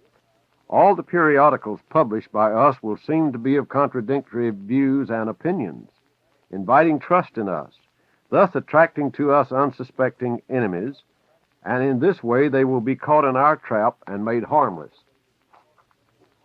The predominant place will be held by periodicals of an official character. They will always stand guard over our interest, and consequently their influence will be comparatively limited. In the second category, we will place semi-official organs, whose aim will be to attract the indifferent and little interested. The third category will be our ostensible opposition, which at least in one of its publications will represent the opposition to us. Our real enemies will mistake this seeming opposition as belonging to their own group and will thus show us their cards. All our newspapers will represent different tendencies, namely aristocratic, republican, revolutionary, even anarchistic, so long, of course, as the Constitution lasts. Like the Indian god Vishnu, these periodicals will have 100 arms, each of which will reach the pulse of every group of public opinion. When the pulse beats faster, these arms will guide opinion toward our aims, since the excited person loses the power of reasoning and is easily led. Those fools who believe that they repeat the opinions expressed by the newspapers of their party will be repeating our opinions or those which we desire them to have. Imagining that they are following the press of their party, they will follow the flag which we will fly for them. In order that our newspaper militia may carry out our program, we must organize the press with great care. Under the title of the Central Department of the Press, we will organize literary meetings at which our agents unnoticed will give the passwords and countersigns. Discussing and contradicting our policies, although always superficially, without touching their essence, our press will conduct an empty fire against official newspapers so as to give us only an opportunity to express ourselves in greater detail than we were able to in our preliminary declarations. This, of course, will be done when it is useful to us. These attacks against us will also seem to convince the people that complete liberty of the press still exists, and it will give our agents the opportunity to declare that the papers opposing us are mere windbags, since they are unable to find any real ground to refute our orders. Such measures, which will escape the notice of the public attention, will be the most successful means of guiding the public mind and of inspiring confidence in our government. Thanks to them, we will, as the need arises, excite or pacify the public mind on political questions. We will be able to persuade or confuse them, sometimes printing the truth, sometimes lies, referring to facts or contradicting them according to the way they are received by the public, always carefully sounding the ground before stepping on it. We will surely conquer our enemies, because they will not have the press at their disposal in which to express themselves in full. Moreover, with the above-mentioned plans against the press, we will not even need to refute them seriously. The trial balloons thrown out by us in the third category of our press, we will deny energetically in case of need in our semi-official organs. In French journalism, there already exists the Masonic solidarity of a password. All organs of the press are bound by professional secrecy, like the ancient augurs, Not one member will disclose his secret if he is not ordered to do so. Not one journalist will dare to disclose this secret, for not one of them is admitted to literary headquarters unless he has a disgraceful action in his past record. The fact would immediately be made public. While these disgraceful actions are known only to a few, the prestige of the journalist attracts opinion throughout the country. He is admired. Our plans must extend chiefly to the provincial districts. There we must excite hopes and ambitions opposed to those of the capitals, by means of which we may always attack them, preventing such ambitions to the capitals as the inspired views and aims of the provincial districts. It is obvious that their source will be ours. It is necessary for us that, while we are not yet in full power, the capital should be under the influence of provincial public opinion, that is, under the influence of the majority prearranged by our agents. It is necessary for us that at the critical psychological moment, the capital should not discuss an accomplished fact, for the mere reason that it had not been accepted by the provincial majority. When we reach the phase of the new regime, which is transitory to our accession to power, we must not allow the press to expose social corruption.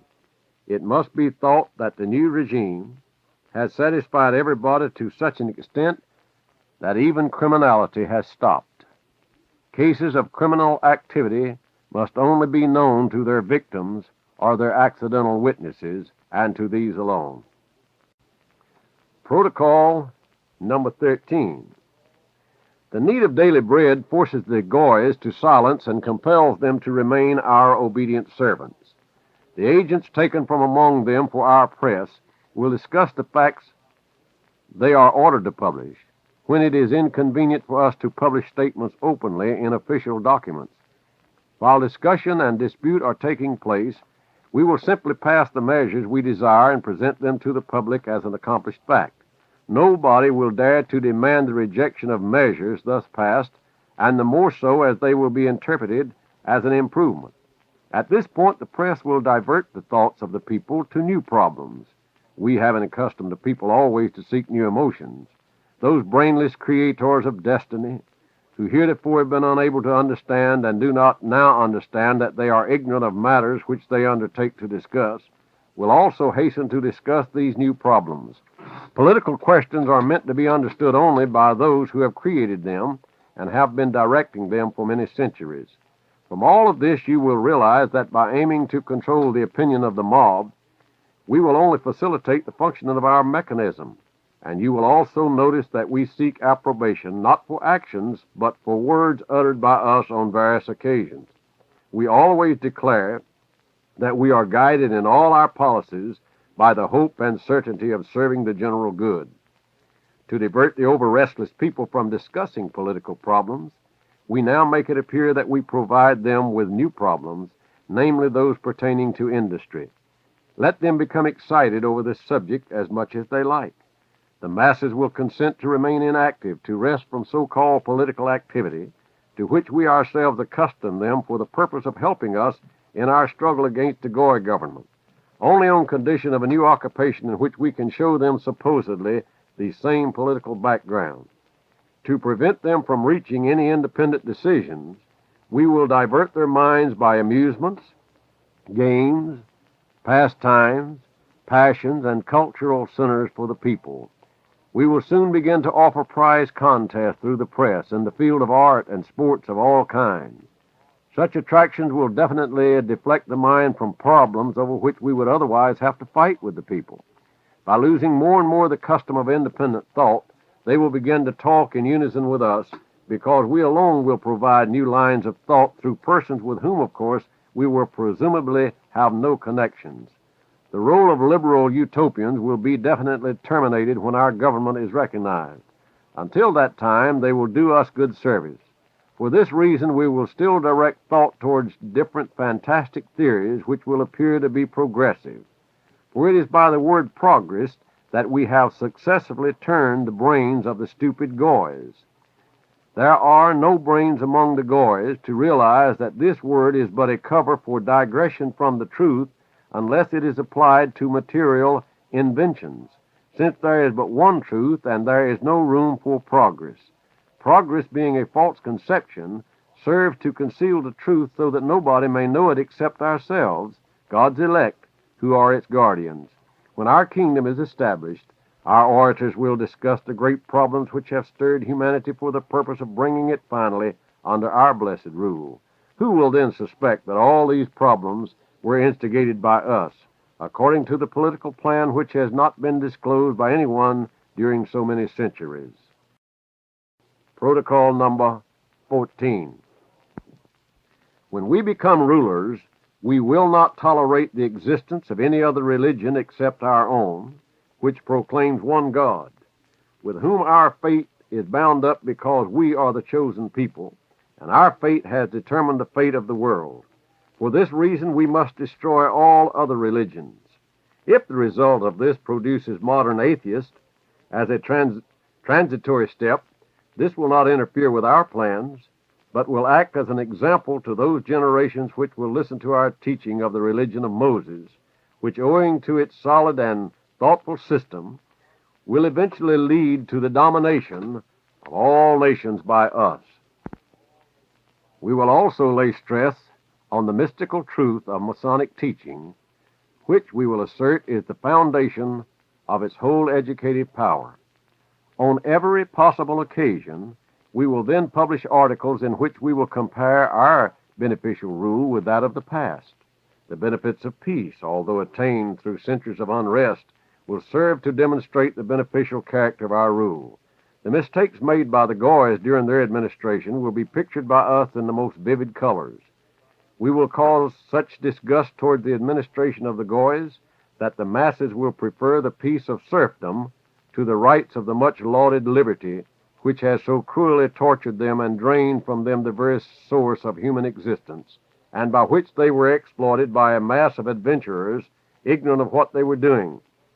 The useless changes of government to which we ourselves prompted the Goys when we were undermining their governmental apparatus will become such a nuisance to the people by that time that they will prefer to endure anything from us rather than risk a repetition of former unrest and hardships. We will, moreover, lay particular stress on the historical mistakes made by the Goy governments, which caused humanity to suffer for many centuries for lack of understanding of all matters pertaining to its true welfare, and because of their search for fantastic schemes of social welfare. The Goys did not notice that such schemes, instead of improving mutual relationship, which is the basis of human existence, have only made it worse. The whole force of our principle and measures will lie in the fact that they are put forward and interpreted by us as being in sharp contrast to the decayed social order of former times.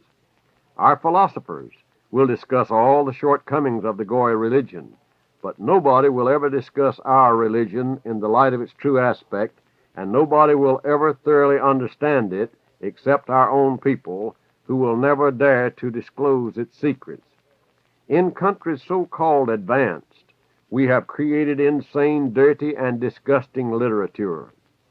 For a short time after our entrance into power, we will encourage its publication in order that the contrast between it and the speeches and programs which will be heard from our heights should be more pointedly marked. Our wise men, trained as guides to the Goys, will prepare speeches, plans, memoranda, and articles by which we will influence the minds and direct them toward the conceptions and the knowledge which we wish them to have. Protocol number 15. When we finally become rulers by means of revolutions, which will be arranged so that they shall take place simultaneously in all countries and immediately after all existing governments shall have been officially pronounced as incapable, which may not happen soon, perhaps not before a whole century, we will see to it that no plots are hatched against us. To effect this, we will kill heartlessly all who take up arms against the establishment of our rule.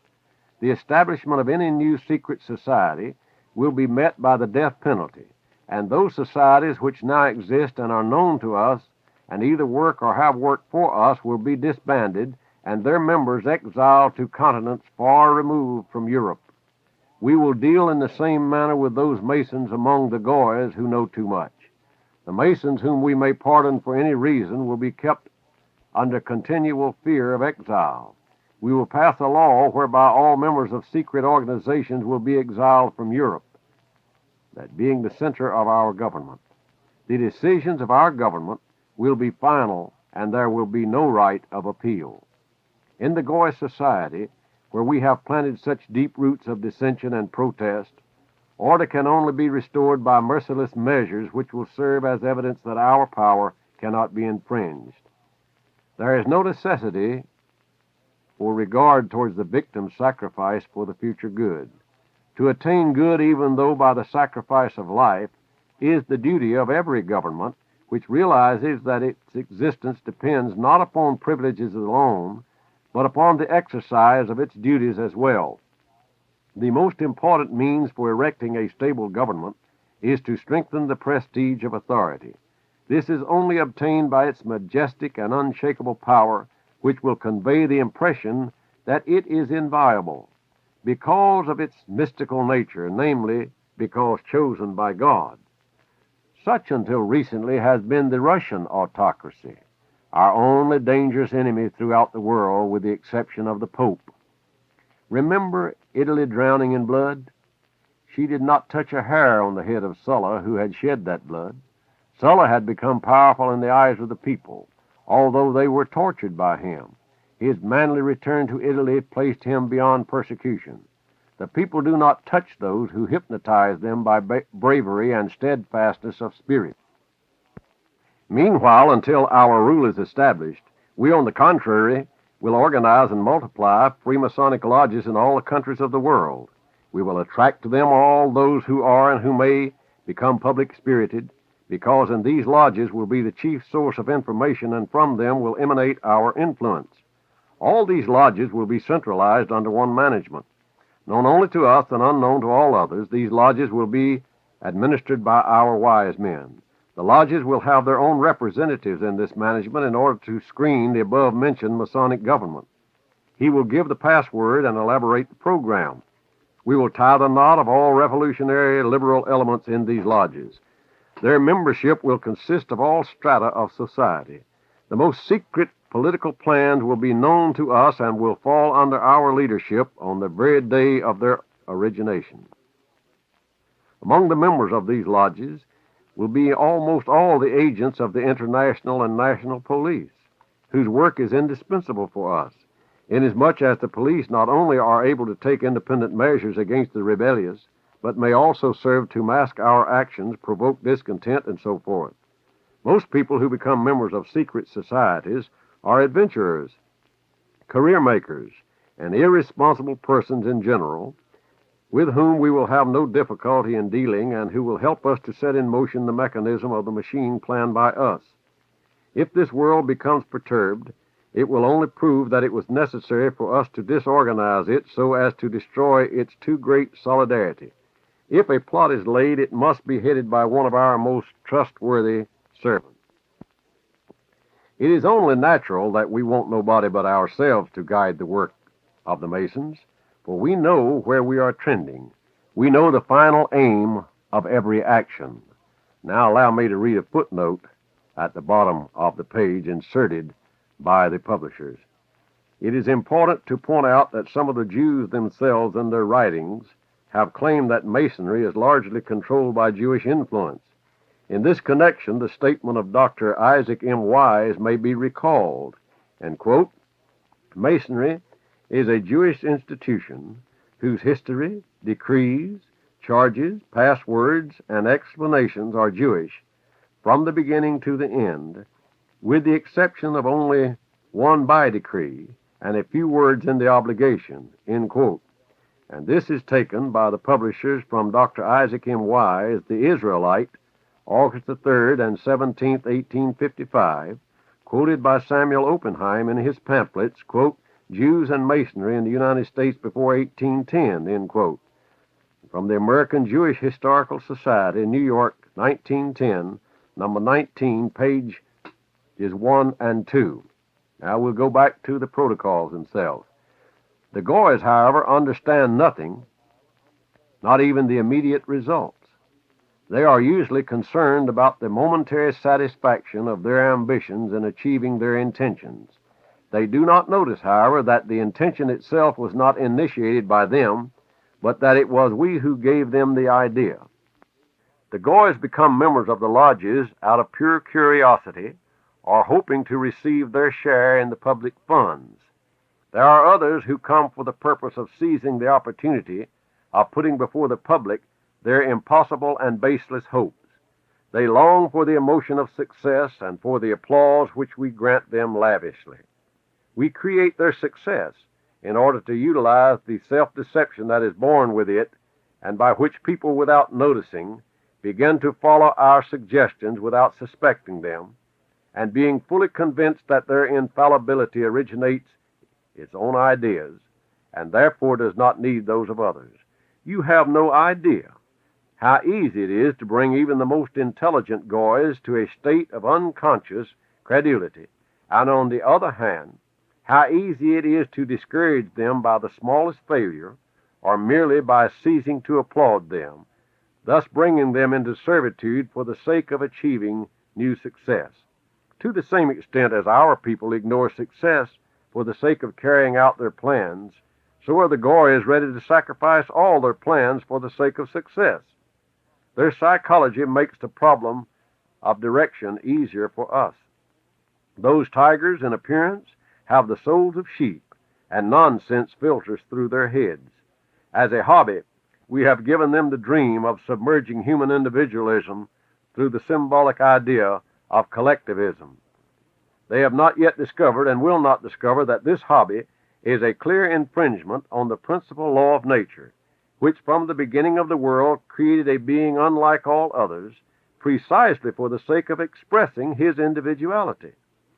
If we were able to lead them to such insane and blind beliefs, does it not obviously prove the low level of development of the Goy mind as compared to our mind? It is precisely the thing which guarantees our success. How far-sighted our wise men of old when they said that to attain a serious object one must not stop at the means, nor should one count the victims sacrificed to the cause. We have not counted the victims from among the Goys, those seeds of cattle. Although we have sacrificed many of our own people, we have already given them in return a formerly undreamed-of position on the earth. The comparatively few victims from among our own people have saved our race from destruction. Death is the unavoidable end of all. It would be better to accelerate this end for those who interfere with our cause than for our people or for us, ourselves, the creators of this cause, to die. We kill Masons in such a way that none but the brothers suspect, not even the victims. They all die when it is necessary, apparently from a natural death. Knowing this, even the brethren in their turn dare not protest. It is through such measures that we have uprooted the heart of protest against our orders from among the Masons, preaching liberalism to the Goys at the same time we hold our people and our agents under iron discipline. Through our influence, the enforcement of the Goy laws has been reduced to a minimum. The prestige of the law has been undermined by the liberal interpretations introduced by us. The courts decide as we dictate the most important principles, both political and moral, viewing the cases in the light presented by us for the Goy administration. This we accomplish naturally through agents, with whom we have ostensibly no connection, namely through the press or otherwise. Even senators and high officials blindly follow our advice. The purely animal mind of the Goys is incapable of analysis and observation, and even less so of foreseeing to what results the development of the principle involved in the case may lead. It is through this difference in the process of reasoning between us and the Goys that it becomes possible clearly to demonstrate the stamp of God's elect as compared to the instinctive and bestial mentality of the Goys. They see, but they cannot foresee, and they cannot invent anything except material things. It is clear, therefore, that nature herself intended us to rule and guide the world. When the time comes for our open rule, then will be the time to show its benefits, and we will change all laws. Our laws will be short, clear, irrevocable, and requiring no interpretation. so that everybody will be able to know them thoroughly. The chief point emphasized in them will be a highly developed obedience to authority, which will eliminate all abuses, for all without exception will be responsible before the supreme power vested in the highest authority. Abuse of power by minor officials will then disappear, because it will be punished so mercilessly that they will lose the desire to experiment with their power. We will closely watch every action of the administration, upon which depends the action of the government machinery. For corruption there creates corruption everywhere. Not a single violation of law or act of corruption will remain unpunished. Acts of concealment and willful neglect on the part of the governmental officials will disappear after they have seen the first example of severe punishment. The prestige of power necessitates that appropriate, that is to say, severe punishment should be inflicted even for the smallest violations of the sanctity of the supreme authority, committed for the sake of personal gain. The guilt, if punished severely, will be like a soldier who falls on the battlefield of administration for the sake of authority, principle, and law. These principles do not allow any digression from their social function for a personal motive, even on the part of those who rule. For instance, our judges will know that by attempting to show stupid mercy, they overstep the law of justice, which was created solely for exemplary punishment of crimes and not for the manifestations of moral qualities on the part of the judge. Such qualities are commendable in private, but not in public life, which constitutes the educational forum of human life. The personnel of our judges will not remain in office after the age of 55. First, because old people adhere more persistently to prejudiced opinions and are less capable of submitting to new commands, and secondly, because that enables us to achieve a certain flexibility of change in the personnel, which will bend more easily under our pressure. He who wishes to retain his position will have to obey blindly. In general, our judges will be selected only from among those who will clearly understand that they must punish people and enforce the laws and not indulge in dreams of liberalism at the expense of the educational plan of the government, as it is now imagined by the Goys. The method of changing the personnel will also serve to undermine the collective solidarity of the governmental officials and will attach them to the cause of the government, which decides their fate. The younger generation of judges will be so educated as to prevent any criminal activity which might interfere with the interrelationship which we have established for our subjects. At present, the Goy judges, lacking a clear conception of the nature of their duties, make exceptions to all kinds of crimes. This occurs because the present rulers, when appointing judges, do not take the trouble to encourage a sense of duty and conscientiousness in the work to be performed by them. As the animal sends out its young in search of prey, so the Goys are giving their subjects responsible offices without taking the time to explain their functions. Owing to this, their rule is undermined by their own efforts and through the actions of their own administration. Let us use the result of such actions as one more example of the advantage of our own rule. We will eliminate liberalism from all the important strategic positions in our administrations upon which depend the training of our subjects for our social order. These positions will be given only to those who have been trained by us for governmental work. In answer to a possible remark that the putting of old officials on the retired list may prove expensive for the Treasury, I can state first that prior to their dismissal, some private work will be found for them to replace what they are losing, and secondly, I may also remark that all the world's money will be concentrated in our hands. Consequently, our government need not fear expense. Our autocracy will be consistent in every respect, and consequently every manifestation of our great power will be respected and unconditionally obeyed. We will ignore grumbling and discontent, and all active manifestations of either will be suppressed by punishment, which will serve as an example to the rest of the people. We will abolish the right of appellate courts to annul judicial decisions, which will become the exclusive prerogative of the sovereign, for we cannot permit the people to think that an incorrect decision may possibly be rendered by the judges appointed by us. Should, however, such an error happen, we ourselves will annul the decision, but the punishment which we will impose upon the judge for misconception of his duties and of his responsibility will be so severe that it will eliminate the very possibility of a recurrence. I repeat that we will watch every step taken by our administration in order to enable us to satisfy the people, for they have a right to demand a good appointee from a good administration. In the person of our sovereign, our government will bear the appearance of a patriarchal or fatherly tutelage. The people, our subjects, will see in him a father who takes care of every need, every action, and who is concerned with every relationship, both among the subjects themselves and between them and the sovereign. Thus they will become imbued with the idea that it is impossible for them to do without this guardian and guide if they wish to live in a world of peace and quiet. They will recognize the autocracy of our sovereign, whom they will respect and almost deify, especially when they realize that our agents do not usurp his power but merely execute his orders blindly.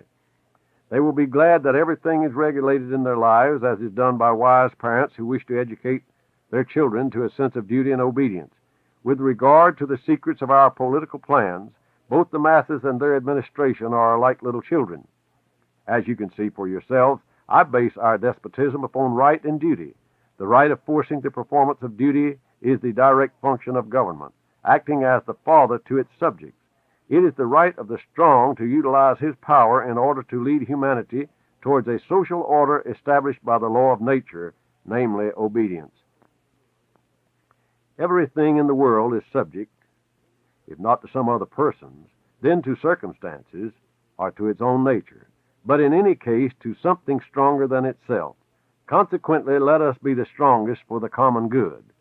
We must sacrifice without hesitation those individuals who violate the existing order, for in exemplary punishment of evil there lies a great educational problem.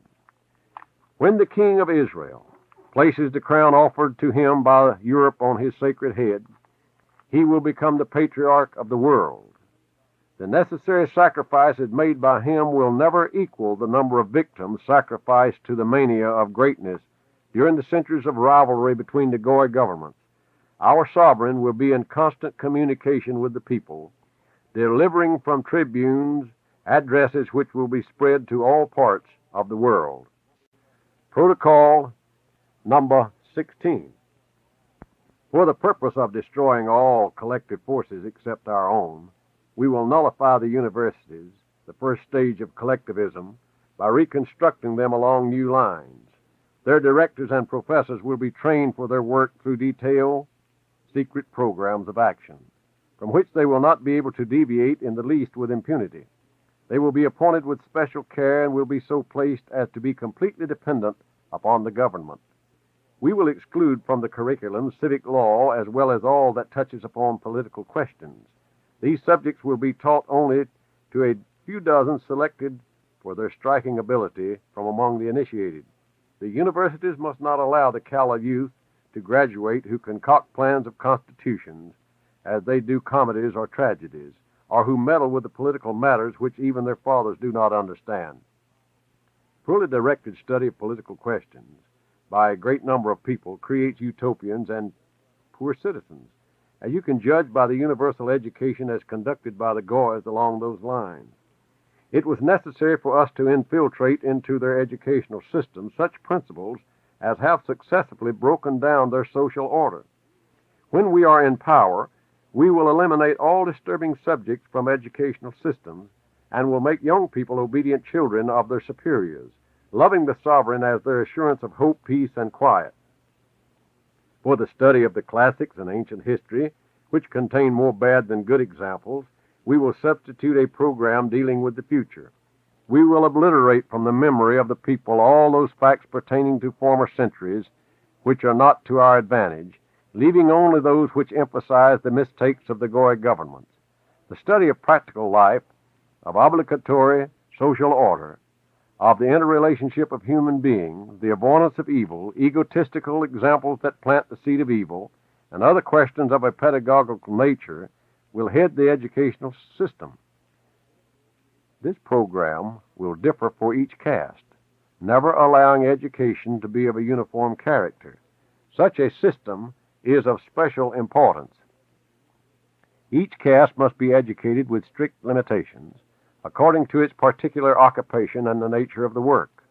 Accidental genius has always been able and always will be able to rise to a higher caste.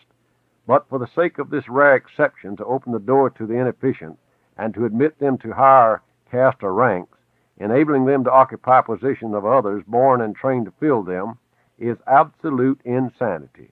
You yourselves know what happened to the Goys when they yielded to this nonsense. In order to implant the sovereign firmly in the minds and hearts of his subjects, it is necessary to acquaint the people during his term of office, both in schools and in public places, with the importance of his activity and the benevolence of his enterprises. We will abolish all unlicensed teaching. Students will have the right to gather with their relatives in their colleges as if in clubs. During these gatherings on holidays, the teachers will read supposedly unbiased lectures on problems of human relationship, on the law of imitation, on the cruelty of unrestricted competition, and finally on new philosophical theories which have not yet been disclosed to the world. We will promote these theories into dogmatic beliefs, using them as stepping stones to our faith. After having presented our program of action for the present and for the future, I will read to you the principles of these theories. In short, knowing from the experience of many centuries that men live and are guided by ideas, that these ideas are imbued only by means of education given to persons of all ages, of course by different methods but meeting with equal success, we will absorb and appropriate to our own advantage the last traces of independent thought, which for a long time have been directed to the goal and to the ideas necessary to us. The system of enslaving thought is already in action through so-called visual education. This system tends to turn the Goys into thoughtless, obedient animals, expecting to see in order to understand. In France, one of our best agents, Bourgeoisie, has already announced a new program of visual education. Protocol number 17. The lawyer's profession makes people grow cold, cruel, stubborn, and unprincipled, and compels them to take an abstract or purely legal viewpoint in all matters. They have learned to consider solely the personal gain derived from every case they handle, and not the possibility of the social benefit of its results. They rarely refuse to take a case and always strive for acquittal at all costs, clinging to minor technical points of a legal nature. In this way, they demoralize the courts. Therefore, we will limit this profession, converting it into an executive public office. Lawyers will be deprived of the right of contact with their clients on the same basis as are the judges. They will receive their cases only from the court, preparing them on the strength of written reports and documents, and defending their clients after they have been examined in court on the basis of the facts obtained during the trial. They will receive a salary, regardless of whether the defense has been successful or not. They will act as simple exponents of the case on behalf of the defense, in counterbalance to the public prosecutor, who will act as exponent on behalf of the prosecution. This will shorten legal procedure and establish an honest and impartial defense, conducted not for the sake of personal gain, but based on the personal conviction of the lawyer. This will also eliminate the existing bribery among fellow lawyers and prevent their allowing the side to win which pays. We have already taken care to discredit the clergy of the Goys, and thus to undermine their function, which at the present time could have been very much in our way. Their influence over the people diminishes daily. Today, freedom of religion has been proclaimed everywhere. Consequently, it is only a question of a few years before the complete collapse of Christendom. It will be still easier to deal with other religions, but it is too early to discuss this problem. We will confine clericalism and clericals within such a narrow field that their influence will have an effect opposite to what it used to have. When the moment comes to annihilate the Vatican completely, an invisible hand pointing towards this court will guide the masses in their assault. When, however, the masses attack, we will come forward as defenders to prevent too much bloodshed. By this method, we will penetrate its very heart and will not leave it until we have undermined its power. The King of Israel will become the real Pope of the universe, the Patriarch of the international church. But until we have accomplished the re-education of the youth to new transitional religions, and finally to our own, we will not openly attack the existing churches, but will fight them by means of criticism, thus creating dissension. In general, our press will denounce governmental activities and religion, and will expose the inefficiency of the Goys in the most unscrupulous terms, so as to humiliate them to such an extent as only our ingenious race is capable of doing. Our rule will simulate the god Vishnu, who resembles us physically. Each of our 100 hands will hold one of the springs of the social machine. We will see everything without the aid of the official police in its present organization, however, which we have worked out for the Goys. The police prevent the government from seeing anything. According to our program, 1/3 of our subjects will watch the others from a pure sense of duty as volunteers for the government. Then it will not be considered disgraceful to be a spy and an informer. On the contrary, it will be regarded as praiseworthy. Unfounded reports, however, will be severely punished to prevent abuse of this privilege. Our agents will be recruited both from among the highest and the lowest ranks of society. They will be selected from among the pleasure-loving governmental officials, editors, printers, booksellers, salesmen, workmen, drivers, butlers, etc. This police force will have no official rights or credentials, which give opportunity for the abuse of power, and consequently it will be powerless. It will merely act as observer and will make reports. The verification of such reports and the issue of warrants for arrest will rest with the responsible group of police controllers. The actual arrest, however, will be made by a gendarmerie corps of the municipal police. In case of failure to report any political matter which has been observed or rumored, the person who should have reported it may be brought to trial for concealment of crime if it is proven that he is guilty. In the same way that our brethren are now under obligation to report on their own initiative on all apostates or on any person marked as being opposed to the Kahila, so in our universal kingdom it will be obligatory for all subjects to serve the state in that direction. Such an organization will eliminate all abuse of power and various kinds of coercion and corruption. In fact, the very things which have been introduced into the customs of the Goys by our councils and by the theories of the rights of supermen. But how otherwise could we foment the increasing causes for disorder in the midst of their administration? What other means could we use? Among these means, one of the most important is the employment of such agents for the preservation of order as are in a position to manifest their own evil inclinations in the course of their destructive work, namely their self-will, abuse of authority, and most important of all, bribery. Protocol number 18. When the time comes for us to strengthen the measures of police protection, the most terrible poison for the prestige of authority, we will artificially organize disorder or simulate the expression of discontent with the aid of experienced orators. These orators will be joined by sympathizers. This will give us the pretext for searches and special restrictions which will be put into force by our servants among the Goy police. As most conspirators work as amateurs for the sake of chattering, we will not disturb them until we see that they are about to take action, but we will introduce in their midst Secret Service agents. It must be remembered that the prestige of authority diminishes if conspiracies against it are often discovered. For that leads to the presumption of the weakness of the authority, or what is worse, to the admission of its own mistakes. You are aware that we have destroyed the prestige of the ruling Goys by frequent attempts made on their lives through our agents, who were but blind sheep of our flock, easily moved by few liberal phrases to crimes so long as they were of a political nature.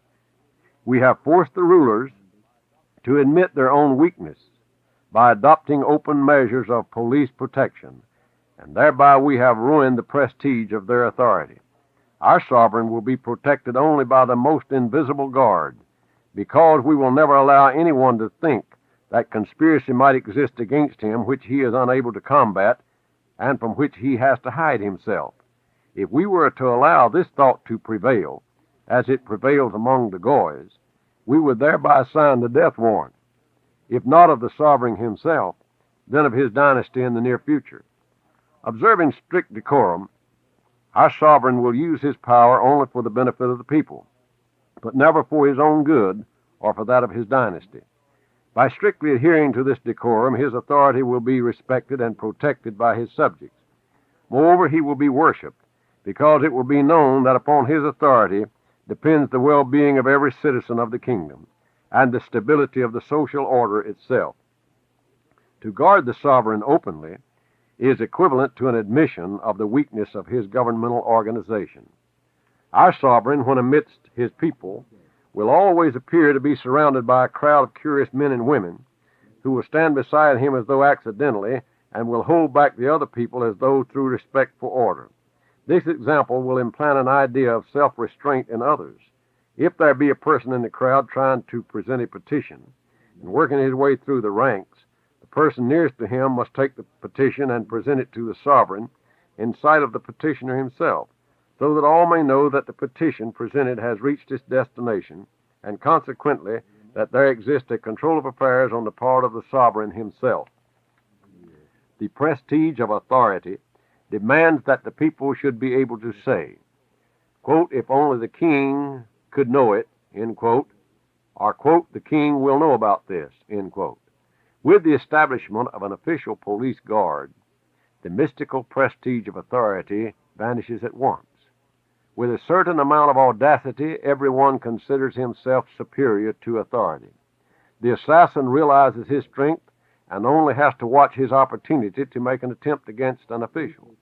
We preach differently for the Goys, but we can see the results to which open methods of protection have led them. We will arrest criminals upon the first more or less well-founded suspicion. Because of the fear of a possible mistake, political criminals should not be given the opportunity to escape. Indeed, towards political crime, we will show no mercy. If, in exceptional cases, it may seem possible to allow the investigation of motives which have led to ordinary criminal offenses, there is no excuse for those who attempt to deal with matters which no one can understand except the government. Moreover, not even all governments are capable of understanding the right policy. Protocol number 19. Though we will not allow individuals to become involved in politics, we will, on the other hand, encourage the submission for the approval of the government of all petitions and reports containing suggestions and plans for bettering the condition of the people.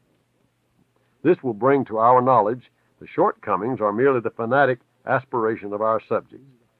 These suggestions we will answer either by favorable action or by refusal, proving the lack of intelligence and the errors of those who have submitted such suggestions.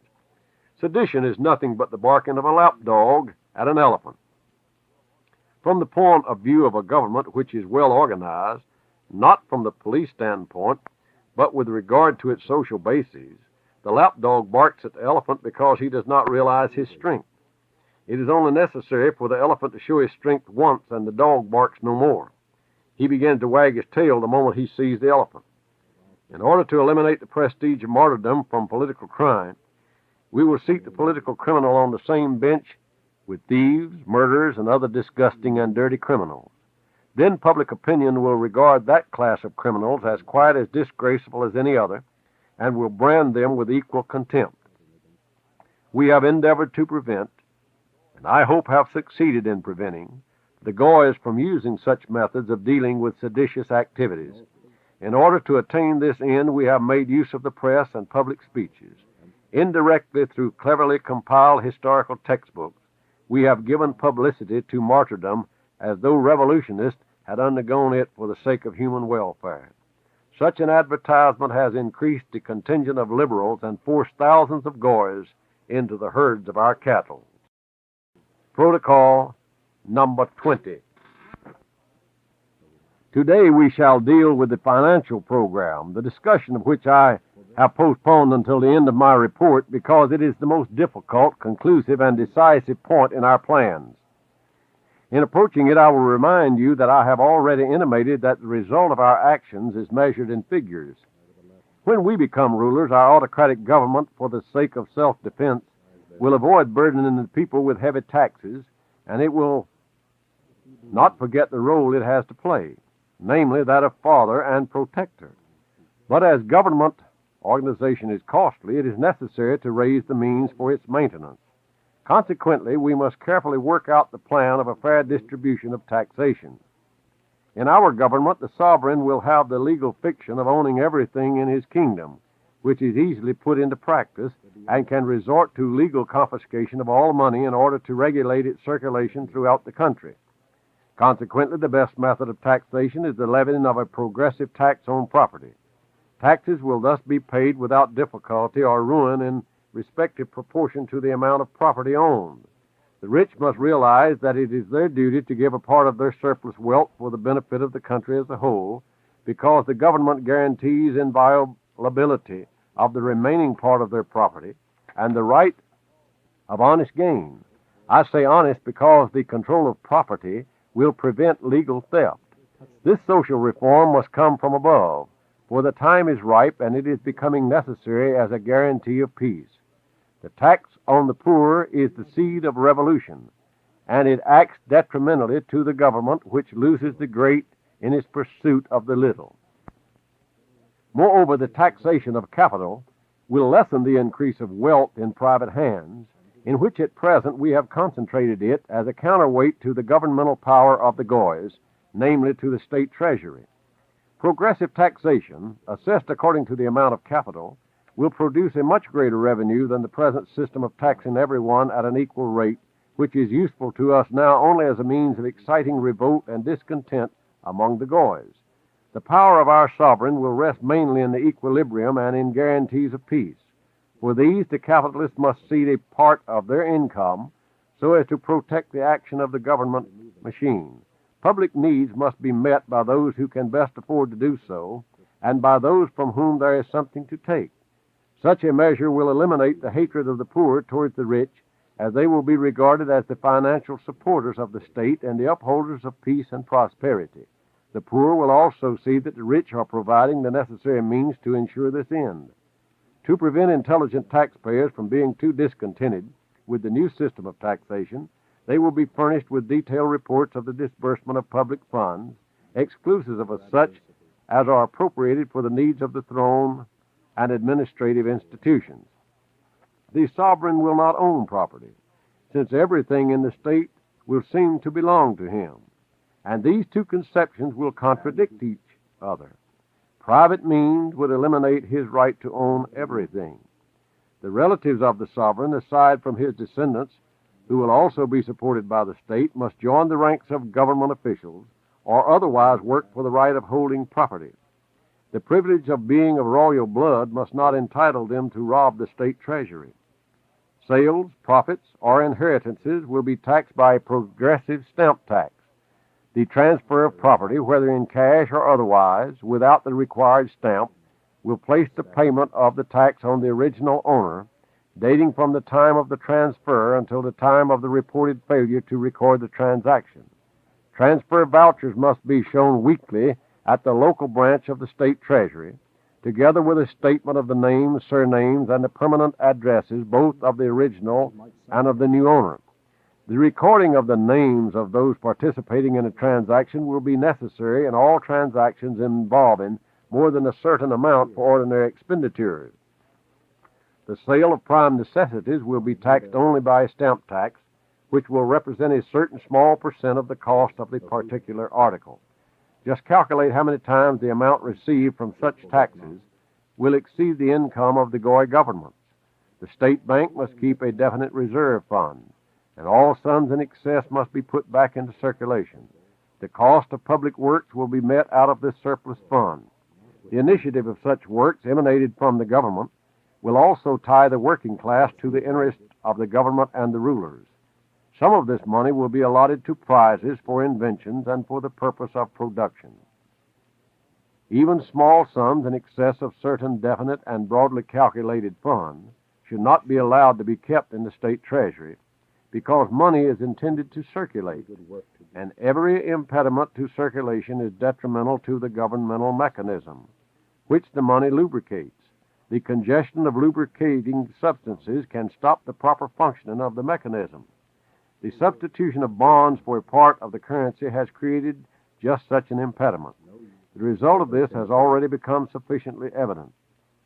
We will also establish an auditing office so as to enable the sovereign to find at all times a full account of state revenues and expenses, except for the current month not yet made up, and that of the previous month not yet presented. The only person who will not be interested in robbing the state treasury will be the sovereign, its owner.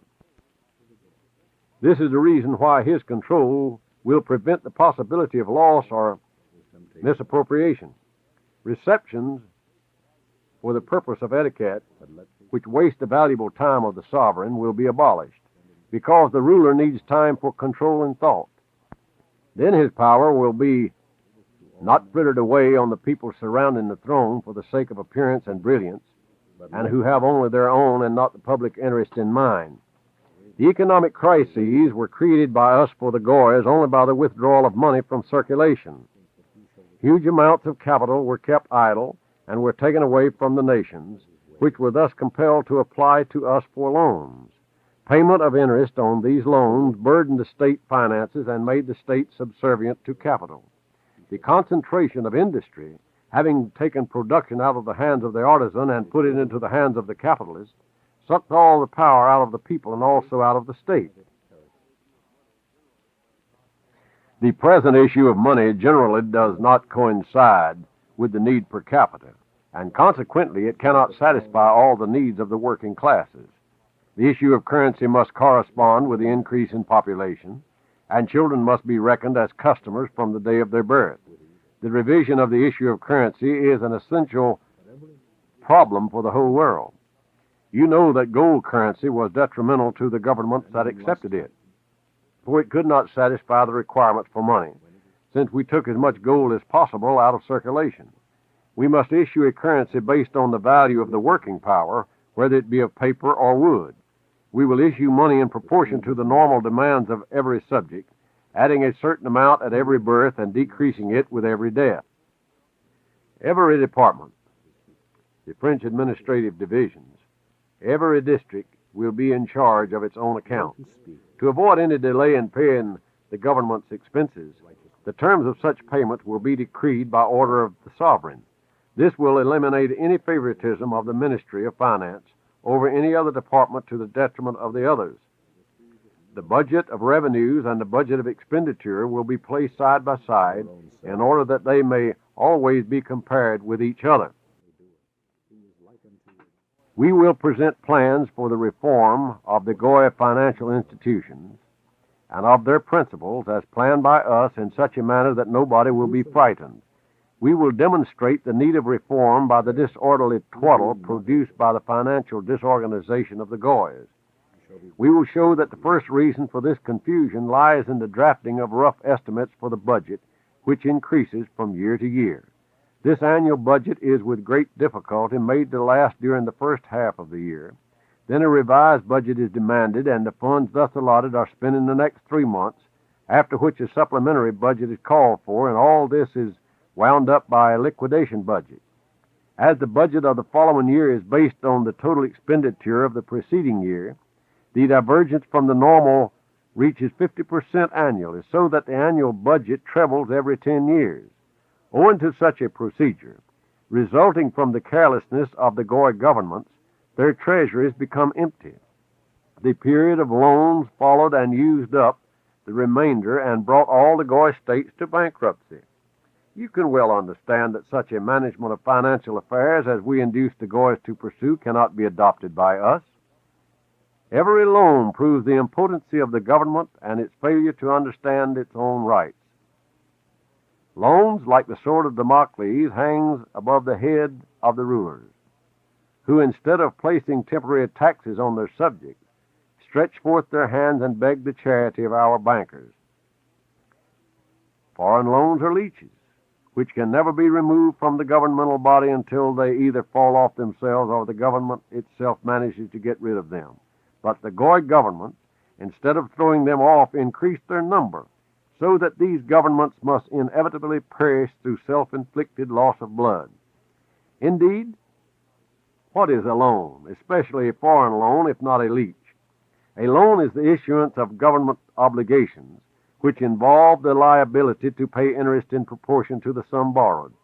If the loan pays 5%, then in 20 years the government has unnecessarily paid in interest an amount equal to the principal sum borrowed. In 40 years it is paid twice. In 60 years it is treble the sum, while the loan still remains an unpaid debt. From this calculation, it is evident that under the system of universal taxation, the government takes the last penny from the poor taxpayers in the form of taxes in order to pay interest to foreign capitalists, from whom the money was borrowed, instead of collecting these same pennies for its needs free from all interest. So long as the loans were domestic, the Goys only shifted the money from the pockets of the poor into those of the rich. But when we bribed the proper persons to make the loans foreign, then national riches poured into our hands, and all the Goys began to pay us tribute of subject. The carelessness of the reigning Goys in statesmanship, the corruption of their ministers, the ignorance of other officials of financial problems, has forced their countries into debt to our banks to such an extent that they can never pay off their debts. It should be realized, however, that we have gone to great pains in order to bring about such a state of affairs. Impediments to the circulation of money will not be allowed by us, and therefore there will be no government bonds, except 1% bonds, so that the payment of interest should not deliver the power of the state to the sucking of leeches. The right of issuing bonds will be exclusively granted to industrial corporations, which will easily pay the interest out of their profits. The government, however, does not derive profit on borrowed money, as these corporations do, since the state borrows money for expenditure and not for production. Industrial bonds will also be bought by the government, which, instead of being, as at present, the payer of tribute on loans, will become a sound creditor. Such a measure will prevent stagnation in the circulation of money, as well as indolence and laziness, which were useful to us so long as the Goys remain independent, but are not wanted by us in our government. How apparent is the short-sightedness of the purely bestial brains of the Goys. It manifested itself when they borrowed money for at interest. It did not occur to the Goys that at any rate this money, with the additional interest on it, would have to be taken from the resources of the country and paid to us. Would it not have been more simple to take the needed money from their own people? This proved the genius of their distinguished minds, for we were able to present the question of loans to them in such a light that they saw in loans an advantage for themselves. Our estimates, which we will produce when the time comes, will be based on the experience of centuries, on all those experiments which were conducted by us at the expense of the Goy governments. Our estimates will prove to be clear and definite, and will obviously demonstrate the advantage of our new system.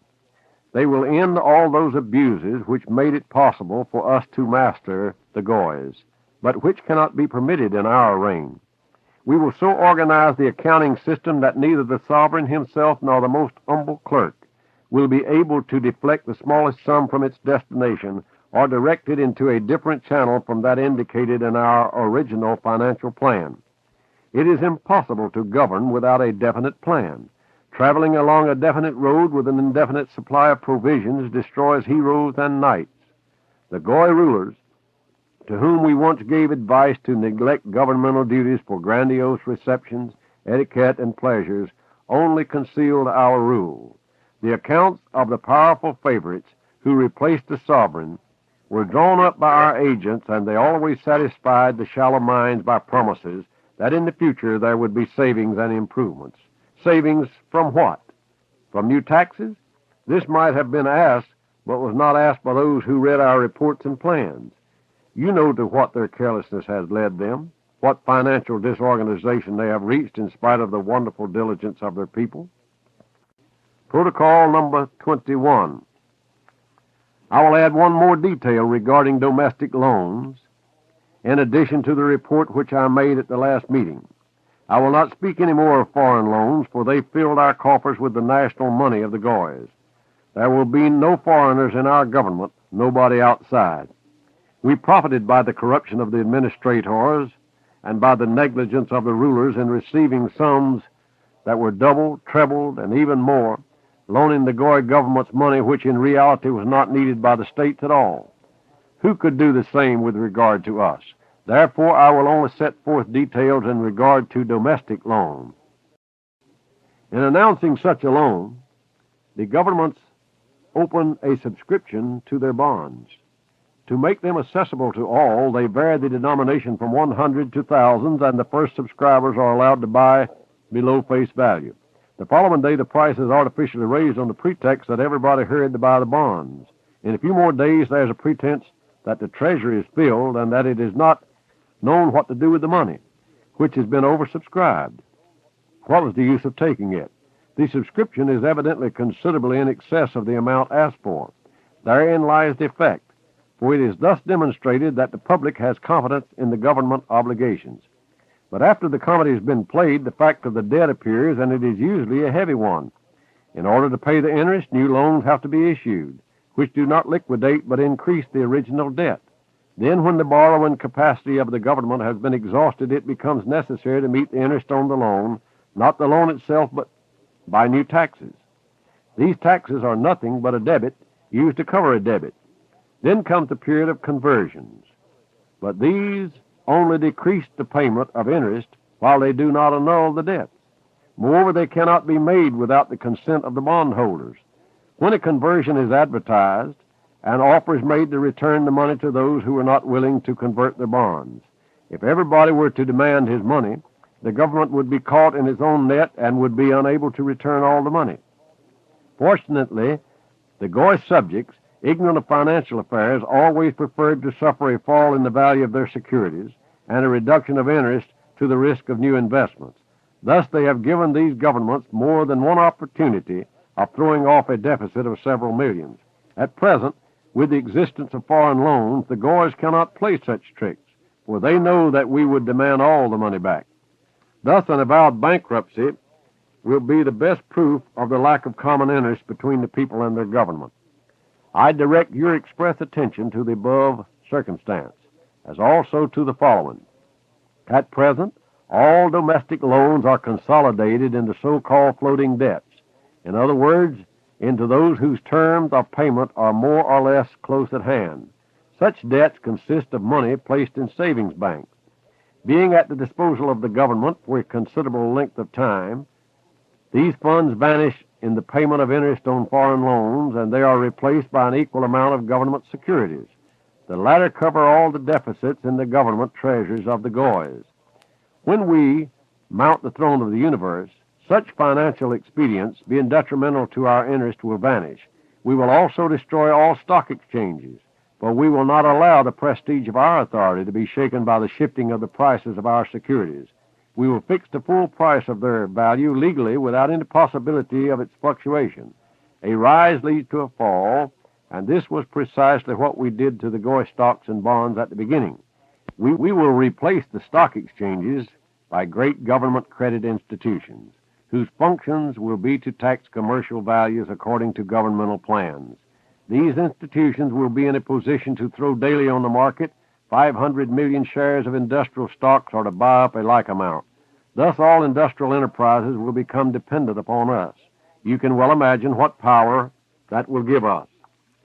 Protocol number 22. In all that I have hitherto reported to you, I have carefully tried to show you a true picture of the mystery of present events, as also of those of the past, which all flow into the stream of great events, the results of which will be seen in the near future. I have exposed our secret plans which govern our relations with the Goys, as well as our financial policy. There remains but little to add. We hold in our hands the greatest modern power, gold. In the course of 2 days, we can get it from our treasures in any desired quantity. Is there any more need for us to prove that our rule is decreed by God? Do we not prove by such wealth that all the evil which we were forced to do during so many centuries has served in the end to true happiness, to the restoration of order? Although by means of violence, order will nevertheless be established. We will be able to prove that we are benefactors who have brought true welfare and individual freedom to the tortured world. ensuring at the same time the possibility of enjoying peace, quiet, and dignity of a relationship, upon the sole condition, of course, that obedience to the laws established by us is practiced. We will also make it clear that freedom does not mean license, and in doing whatever people please, no more than dignity and power imply the right to propound destructive doctrines, like freedom of conscience, equality, and similar things. Individual freedom by no means imports the right of disturbing oneself and others, disgracing oneself by making ridiculous speeches in disorderly gatherings, and implies that true liberty means individual inviolability through an honest and strict obedience to social laws, that moreover human dignity implies the conception of one's right as well as the idea of legal inhibitions, which prohibit fantastic dreams about the ego. Our power will be glorious because it will be mighty. It will rule and guide and not helplessly crawl after leaders and orators, shouting insane words which they call great principles and in which in reality are simply utopian. Our power will lead to order, which in turn brings happiness to the people. The prestige of this power will excite mystical adoration, and the peoples will bow before it. True power does not yield to any right, even be it that of God. None will dare approach it in order to deprive it even of an atom of its might. Protocol 23. To teach the people obedience, they must be taught modesty, and to accomplish this, the production of luxuries must be limited. We will thus improve customs, demoralized by rivalry resulting from luxury. We will restore handicraft, which will undermine the private capital of manufacturers. This is necessary because big manufacturers often influence, although not always consciously, the thoughts of the people against the government. A people practicing handicraft does not know what unemployment means, and this makes them cling to existing conditions and consequently to the power of authority. Unemployment is most dangerous for a government. It will have finished its work for us as soon as authority falls into our hands. Drunkenness will also be forbidden by law and will be punishable as a crime against human decency, for man becomes bestial under the influence of alcohol. Once more I state that people obey blindly only the hand that is strong and entirely independent of them, in which they see a sword of defense and a stronghold against the blows of social misfortune. Why should the sovereign have an angel's heart? They want to see in him the personification of might and power. The sovereign who will replace the present existing governments, dragging along their existence in the midst of a society demoralized by us, which denies even the power of God and from whose midst rises on all sides the flames of anarchy, must primarily undertake to extinguish this all-consuming fire. Therefore, he must destroy such a society, if necessary, drown it in its own blood, in order to resurrect it as a well-organized army, which consciously struggles against the infection of any anarchy affecting the state organism. He, God's elect, is chosen from above for the purpose of crushing the insane forces that are moved by instinct and not by intellect, by bestiality and not by humanitarianism. These forces are now triumphant and assume the form of robberies and all kinds of violence exercised in the name of liberty and of right. They have destroyed all social order so as to establish the throne of the King of Israel. But their role will be ended with his coming to power. Then it will be necessary to sweep them from his path, on which not a twig or an impediment shall remain. Then we shall say to the people, pray to God and bow before him who bears the mark of predestination, to whom God himself showed his star, so that none but he himself should free you from all the sinful forces and from evil. Protocols number 24. Now I shall refer to the manner in which we will strengthen the dynastic roots of King David, so as to cause this dynasty to endure until the last day. This method will consist chiefly of the same principles which enabled our wise men to conserve their power to cope with universal problems and to guide the education of the thoughts of humanity at large. A few members of the seed of David will train the sovereigns and their successors, who will be selected not by right of inheritance, but according to their personal ability. To them, the deep political mysteries and the plan of our rule will be confided, but in such a wise manner that nobody will know these secrets. The aim of this method is to prove to all that power will not be given to the uninitiated in the mysteries of political art. Only such people will be taught how to apply the above-mentioned plans in practice, by comparing them with the experiences of many centuries, and only they will be initiated into conclusions drawn from all the observations of political, economic, and social movements and sciences. In short, only they will know the true spirit of the laws, irrevocably established by nature for the purpose of regulating human relationship. Direct descendants of the sovereign will often be prevented from inheriting the throne if, during the period of their study, they show signs of frivolity, lenience, or other tendencies detrimental to authority, which would make them incapable of government and dangerous to the prestige of the crown. Only those of an undoubtedly able and firm, even cruel character, will receive the reins of government from our wise men. In case of illness, loss of willpower, or in other form of inefficiency, the sovereign will be compelled to hand over the reins of government to new and able hands. The sovereign's immediate plan of action and its application in the future will be unknown even to the so-called closest advisors. Only the sovereign and his three sponsors will know the future. In the person of the sovereign, with his immovable will over himself and humanity, all will recognize fate itself with her mysterious paths. Nobody will know the aims of the sovereign when he issues his orders, and thus nobody will dare oppose him. Naturally, the mental capacity of the sovereign must be equal to the plan of rule herein contained. For this reason, he will not mount the throne before a test of his mind is made by the above-mentioned wise men.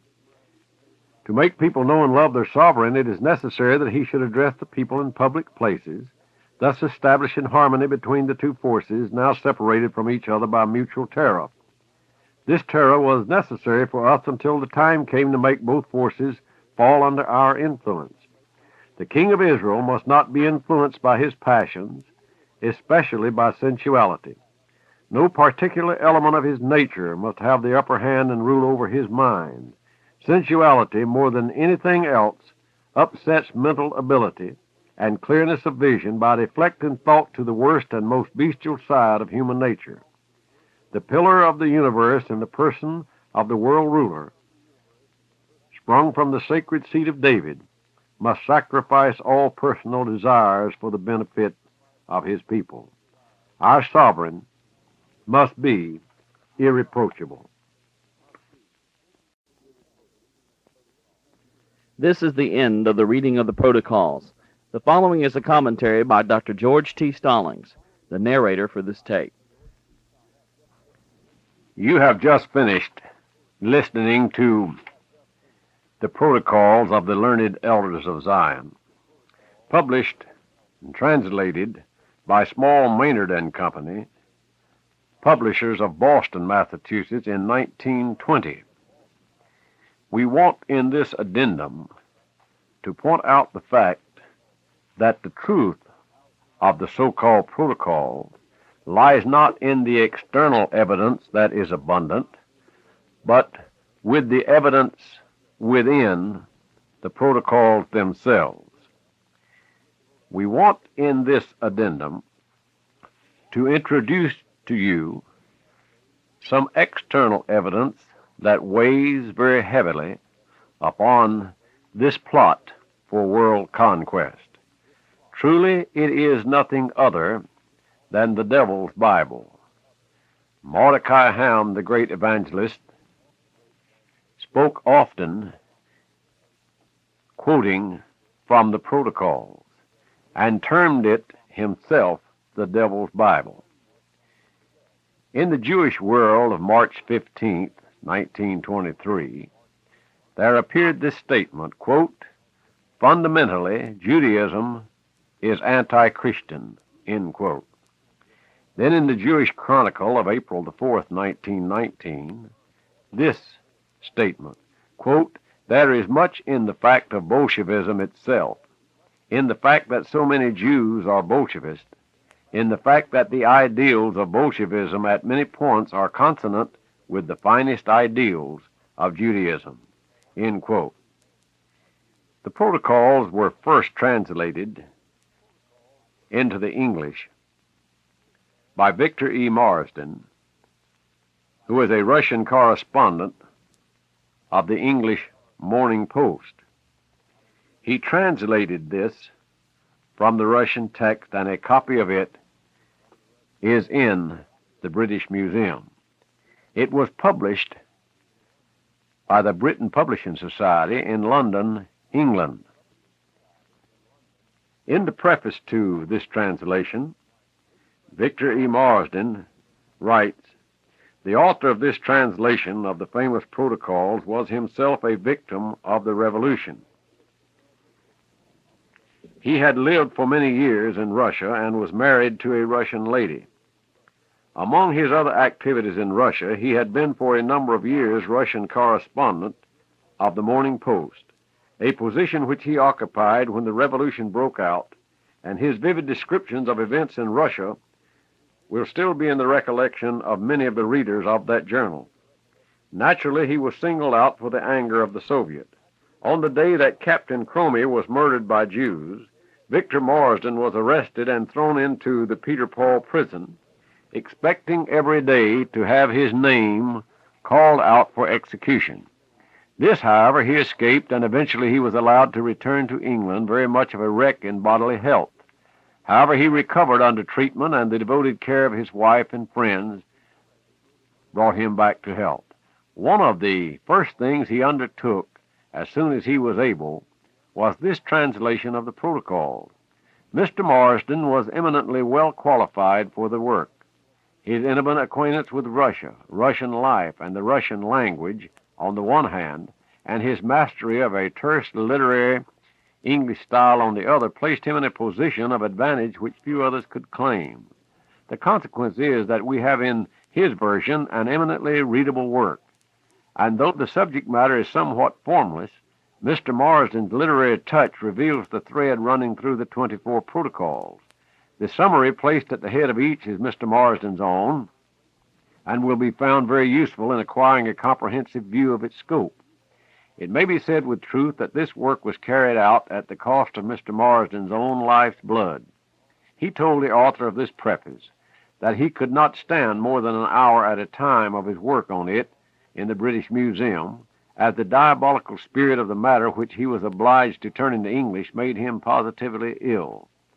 Mr. Marsden's connection with the Morning Post was not severed by his return to England, and he was well enough to accept the post of special correspondence of that journal in the suite of His Royal Highness the Prince of Wales on his Empire tour. From this he returned with the Prince, apparently in much better health, but within a few days of his landing he was taken suddenly ill and died after a very brief illness. May this work be his crowning monument. In it he has performed an immense service to the English-speaking world, and there can be little doubt that it will take its place in the first rank of the English versions of the protocols of the meetings of the learned elders of Zion. In that 1922 edition, published by the Britain Publishing Society, there is found an introduction, and let us see what we find therein.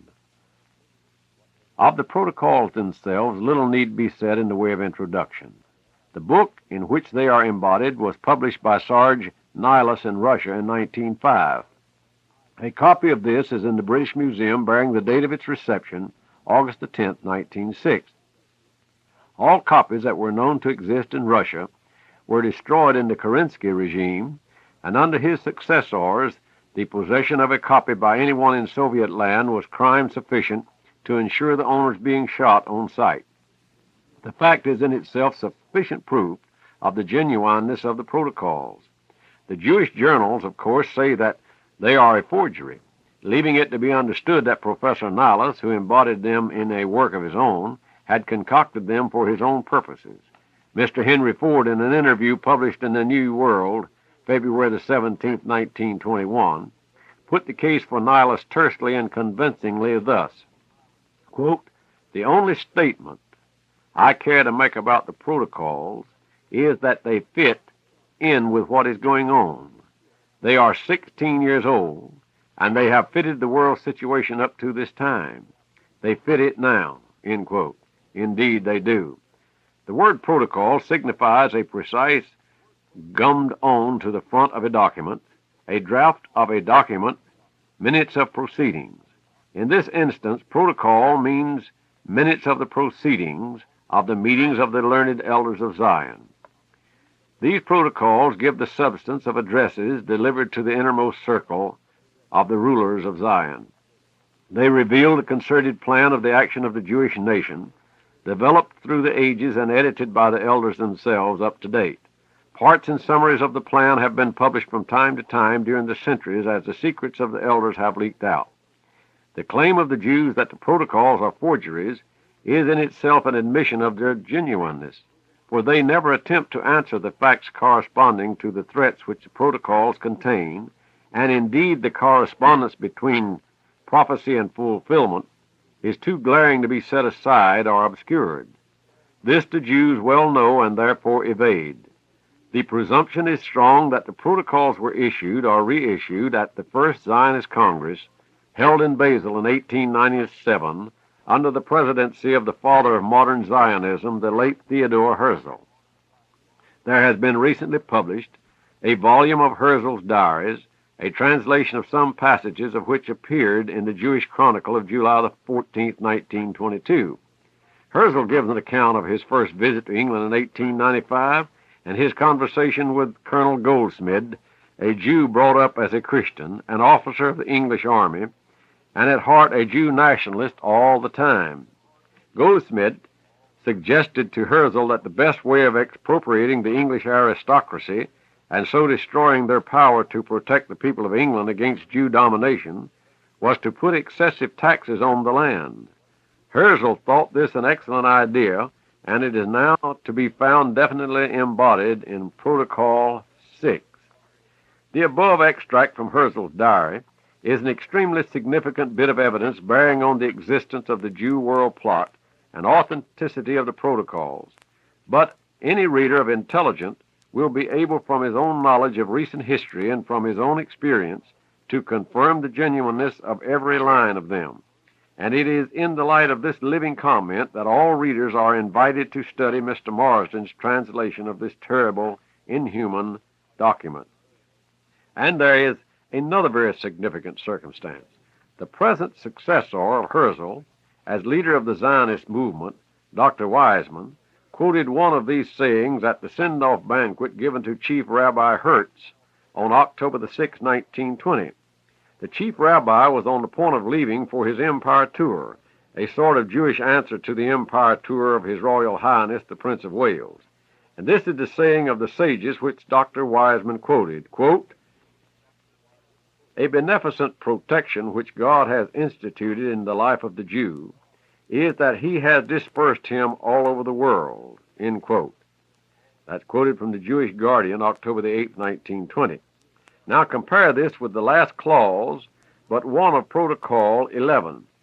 Quote, "God has granted to us, his chosen people, the gift of dispersion, and from this, which appears to all eyes to be our weakness, has come forth all our strength, which has now brought us to the threshold of sovereignty over all the world," end quote. The remarkable correspondence between these passages proves several things. It proves that the learned elders exist. It proves that Dr. Wiseman knows all about them. It proves that the desire for a national home in Palestine is only camouflage and an infinitesimally small part of the Jews' real object. It proves that the Jews of the world have no intention of settling in Palestine or any separate country, and that their annual prayer that they may all meet next year in Jerusalem is merely a piece of their characteristic make-believe. It also demonstrates that the Jews are now a world menace and that the Aryan races will have to domicile them permanently out of Europe. Who are the elders? This is a secret which has not been revealed. They are the hidden hand. They are not the Board of Deputies, the Jewish Parliament in England, or the Universal Israelite Alliance, which sits in Paris, but the late Walter Rathenau has thrown a little light on the subject, and doubtless he was in possession of their names, being in all likelihood one of the chief leaders himself. Writing in the Wiener Free Press on December the 24th, 1912, he said, quote, 300 men, each of whom knows all the others, govern the fate of the European continent, and they elect their successors from their entourage. End quote. A 15th century protocol. The principles and morality of these later-day protocols are as old as the tribe. Here is one from the 15th century which Jews can heartily pronounce a forgery, seeing that it was taken from a Rothschild journal. Financed by James de Rothschild. This paper was published in 1889, contained two documents which showed how true the protocols are in saying that the learned elders of Zion have been carrying on their plan for centuries. On January the 13th, 1489, Kimor, the Jewish rabbi of Arles in Provence, wrote to the Grand Sanhedrin, which had its seat in Constantinople, for advice, as the people of Arles were threatening the synagogue. What should the Jews do? This was the reply. Dearly beloved brethren in Moses, we have received your letter in which you tell us of the anxieties and misfortunes which you are enduring. We are pierced by as great a pain to hear it as yourselves. The advice of the grand satraps and rabbis is the following. Number one, as for what you say that the King of France obliges you to become Christians, do it, since you cannot do otherwise, but let the law of Moses be kept in your hearts. Number two, as for what you say about the command to despoil you of your goods, the law was that on becoming converted Jews, they gave up their possessions. Make your sons merchants, that little by little they may despoil the Christians of theirs. 3. As for what you say about their making attempts on your lives, make your sons doctors and apothecaries, that they may take away Christian lives. Number 4, as for what you say of their destroying your synagogues, make your sons canons and clerics, in order that they may destroy their churches. 5. As for the many other vexations you complain of, arrange that your sons become advocates and lawyers, and see that they always mix themselves up with the affairs of state, in order that by putting Christians under your yoke, you may dominate the world and be avenged of them. Number 6, do not swerve from this order that we give you, because you will find by experience that, humiliated as you are, you will reach to actuality of power. Signed VSSVFF, Prince of the Jews, 21st Caslu, that is, November, 1489. In the year 1844, on the eve of the Jewish Revolution of 1848, Benjamin Disraeli, whose real name was Israel, and who was a damped or baptized Jew, published his novel, Coningsby, in which occurs the ominous passage, quote, the world is governed by very different personages from what is imagined by those who are not behind the scenes, end quote. And he went on to show that these personages were all Jews. Now that Providence has brought to the light of day these secret protocols, all men may clearly see the hidden personages specified by Disraeli at work behind the scenes of all the governments. This revelation entails on all white peoples the grave responsibility of examining and revising their attitude toward the race and nation which boast of its survival over all empires. Then, in the publication, are a few pages called notes. 1, agentur and the political. There are two words in this translation which are unusual, the word agentur and political, used as a substantive. Agentur appears to be a word adopted from the original, and it means the whole body of agents and agencies made use of by the elders, whether members of the tribe or their Gentile tools. By the political, Mr. Marsden means not exactly the body politic, but the entire machinery of politics. Number 2, the symbolic snake of Judaism. Protocol 3 opens with a reference to the symbolic snake of Judaism. In his epilogue to the 1905 edition of the Protocols, Nihilus gives the following interesting account of this symbol. According to the records of secret Jewish Zionism, he says, Solomon and other Jewish learned men already in 929 B.C. thought out a scheme and theory for a peaceful conquest of the whole universe by Zion. As history developed, the scheme was worked out in detail and completed by men who were subsequently initiated into this question. These learned men decided by peaceful means to conquer the world for Zion with the slyness of the symbolic snake, whose head was to represent those who have been initiated into the plans of the Jewish administration, and the body of the snake to represent the Jewish people. The administration was always kept secret even from the Jewish nation itself. As this snake penetrated into the hearts of the nations which it encountered, it undermined and devoured all the non-Jewish power of these states. It is foretold that the snake has still to finish its work, strictly adhering to the destined plan, until the course which it has run is closed by the return of its head to Zion, and until by this means the snake has completed its round of Europe and has encircled it, and until by dint of enchaining Europe it has encompassed the whole world. This it is to accomplish by using every endeavor to subdue the other countries by an economic conquest.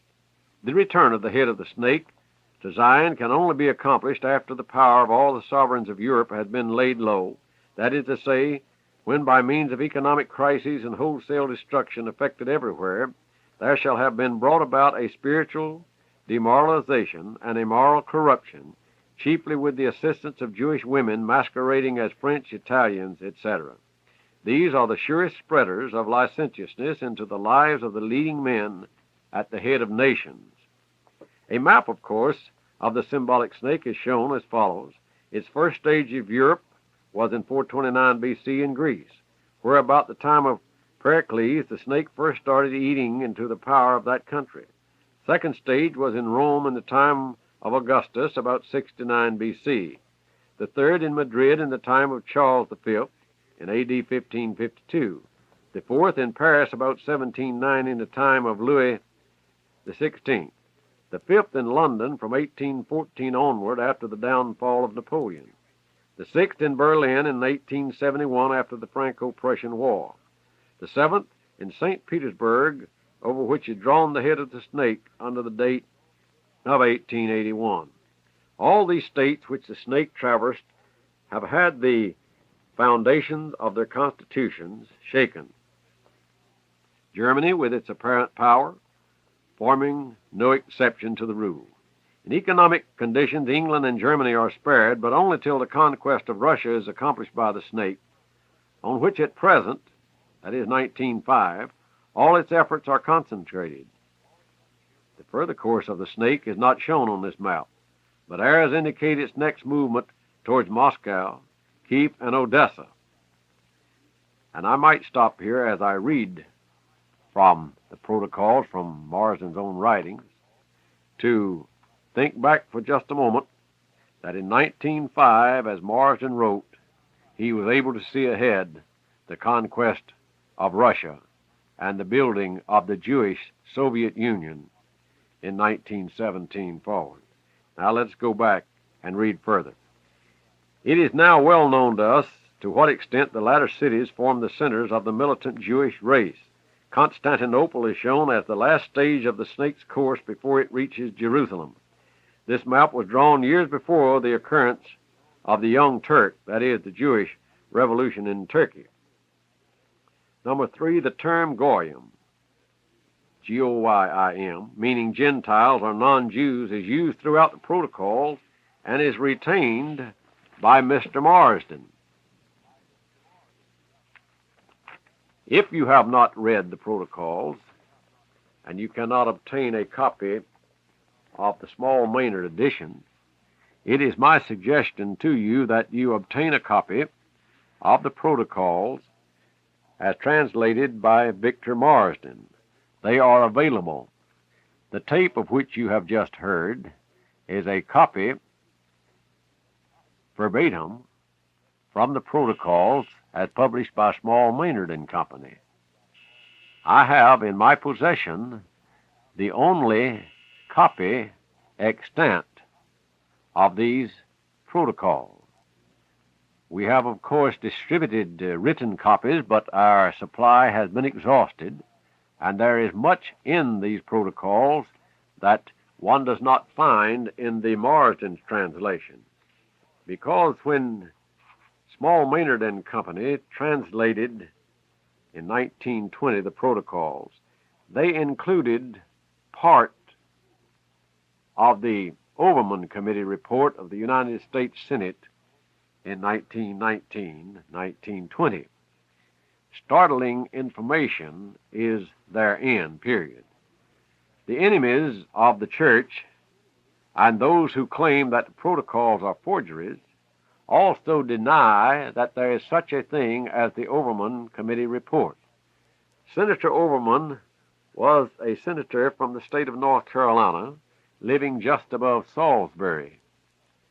Senator Overman chaired the committee that looked into the alcohol interest in this nation. The story is long, and we cannot do justice to it on this tape. But I have a copy, an original copy, published by the United States Government Printing Office of the Overman Committee report, dating back to just days after that committee. We want to go now to other external evidence. We want to look to see what Lord Sydenham had to say on the Protocols. Now, the following letter, written by Lord Sydenham, appeared in the Spectator, published on August the 27th, 1921. Sir, when the Protocols first appeared in English, it was pointing out that they embodied a forgery perpetrated by the Tsar's police with the idea of promoting pogroms.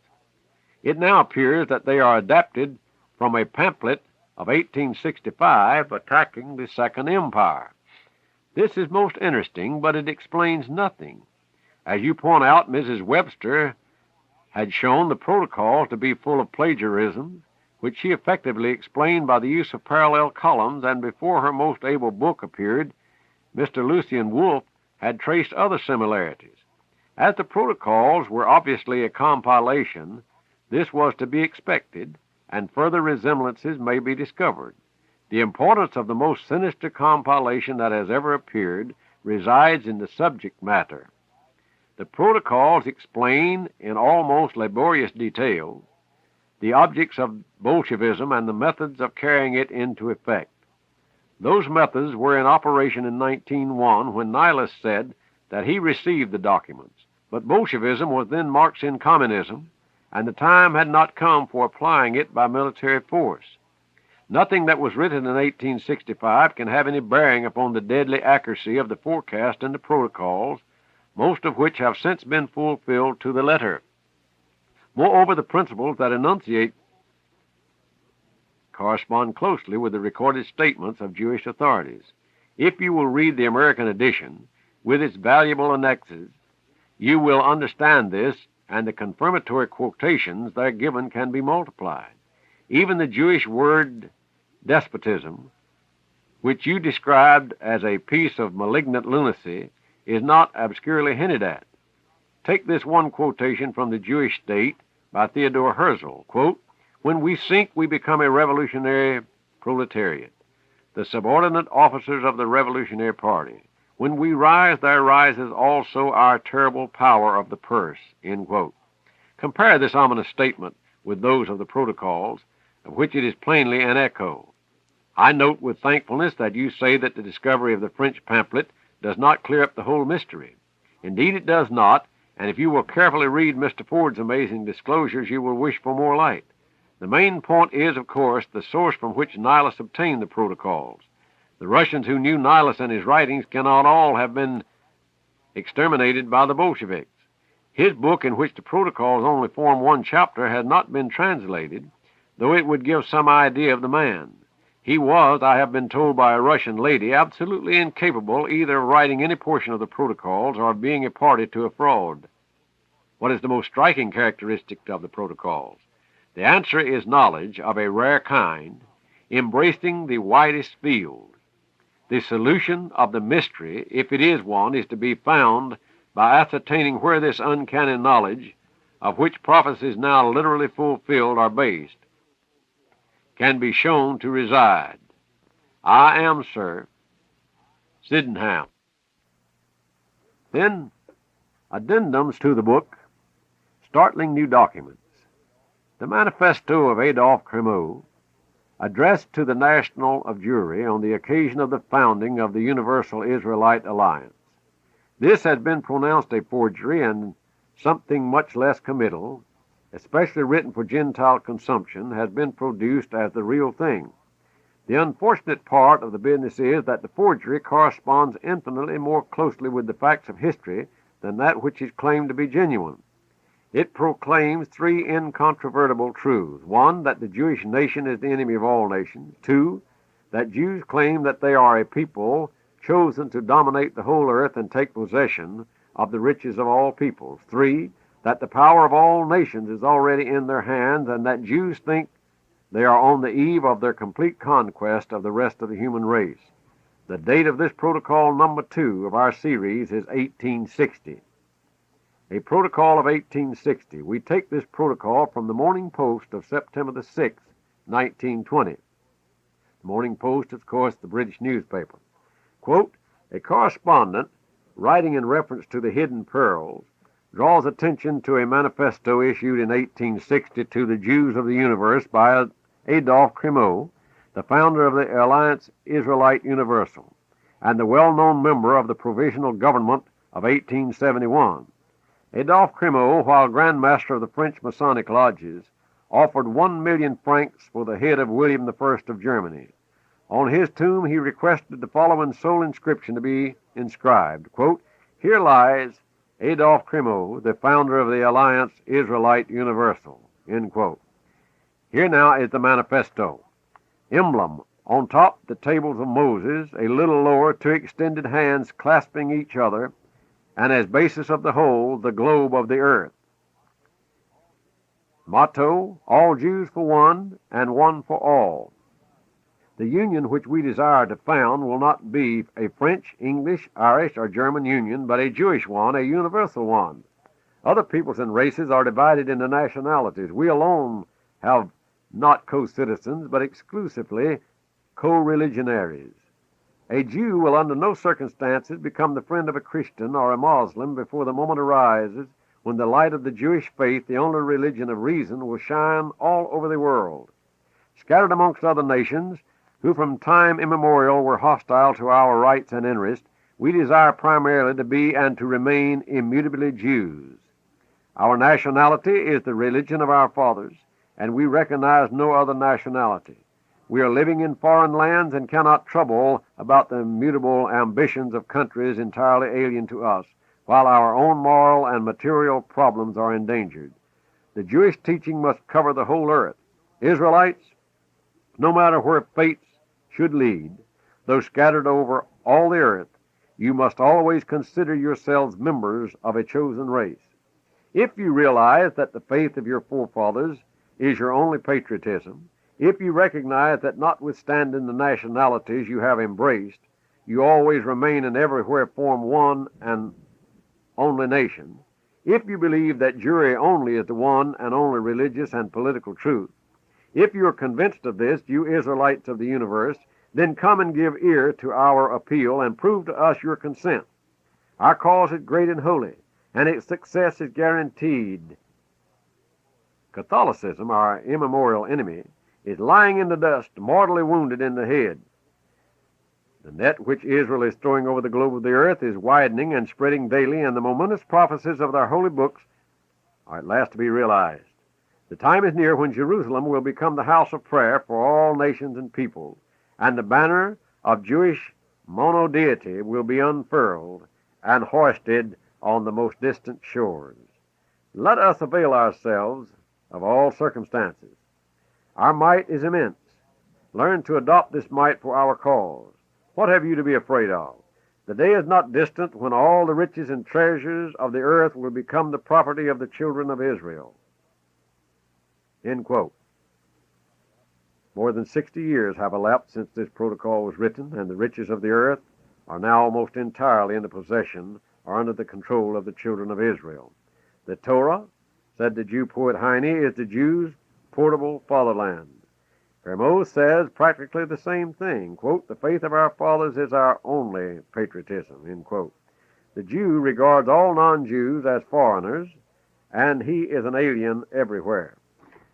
Then we look at the Protocol of 1919. A Russian newspaper, Priziv, of the 5th of February 1920, published in Berlin, contained an interesting document in Hebrew dated December 1919, which was found in the pocket of the dead Jew, Zunder, the Bolshevik commander of the 11th Sharpshooter Battalion, throwing light on the secret organizations of Jewry in Russia.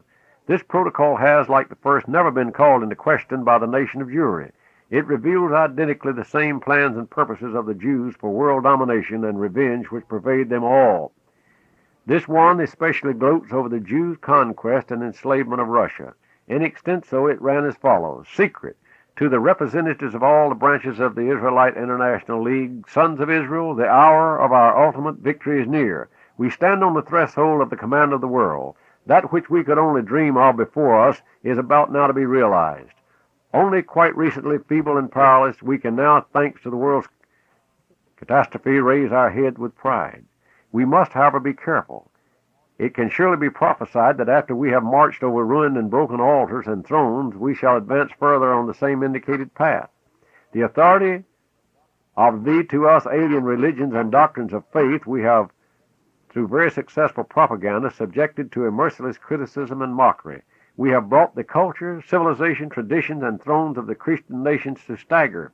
We have done everything to bring the Russian people under the yoke of the Jewish power and ultimately compel them to fall on their knees before us. We have nearly completed all this, but we must all the same be very cautious, because the oppressed Russia is our arch enemy. The victory over Russia, gained through our intellectual superiority, may in the future, in a new generation, turn against us. Russia is conquered and brought to the ground. Russia is in the agony of death under our heel, but do not forget, not even for a moment, that we must be careful. The holy care for our safety does not allow us to show either pity or mercy. At last we have been allowed to behold the bitter need of the Russian people and to see it in tears. By taking from them their property, their gold, we have reduced this people to helpless slaves. Be cautious and silent. We ought to have no mercy for our enemy. We must make an end of the best and leading elements of the Russian people so that the vanquished Russia may not find any leader. Thereby, every possibility will vanish for them to resist our power. We must excite hatred and disputes between workers and peasants. War and class struggle will destroy all treasures and culture created by the Christian people. But be cautious, sons of Israel. Our victory is near because our political and economic power and influence upon the masses are in rapid progress. We buy up government loans and gold, and thereby we have controlling power over the world's exchanges. The power is in our hands, but be careful. Place no faith in traitorous, shady powers. Bronstein, that is Trotsky, Applebaum, who is Zinoviev, Rosenfeld, who is Kamenev, Steinberg, all of them are like unto thousands of other true sons of Israel. Our power in Russia is unlimited. In the towns, the commissariats and the commissions of food, house commissions, and etc., are dominated by our people. But do not let victory intoxicate you. Be careful, cautious, because no one except yourselves will protect us. Remember, we cannot rely on the Red Army, which one day may turn its warfare on ourselves. Sons of Israel, the hour for our long-cherished victory over Russia is near. Close up solid your ranks. Make known our people's national policy. Fight for eternal ideals. Keep holy the only laws which history has bequeathed to us. May our intellect, our genius, protect and lead us. Signed, the Central Committee of the Petersburg branch of the Israelite International League. It will be noted that the above was found in Hebrew as the original at the protocols of the elders of Zion, and all the secret documents of the Jews are. There are plenty of manifestos in Christian languages that are intended for the Goyim to read. Of these, we take no account. Israelite International League can be none other than the alliance of the Universal Israelite, founded by Cremot and headed by Rothschild. All the protocols tell the same tale of malice, revenge, cupidity, and murderous hate against Christians and Christianity.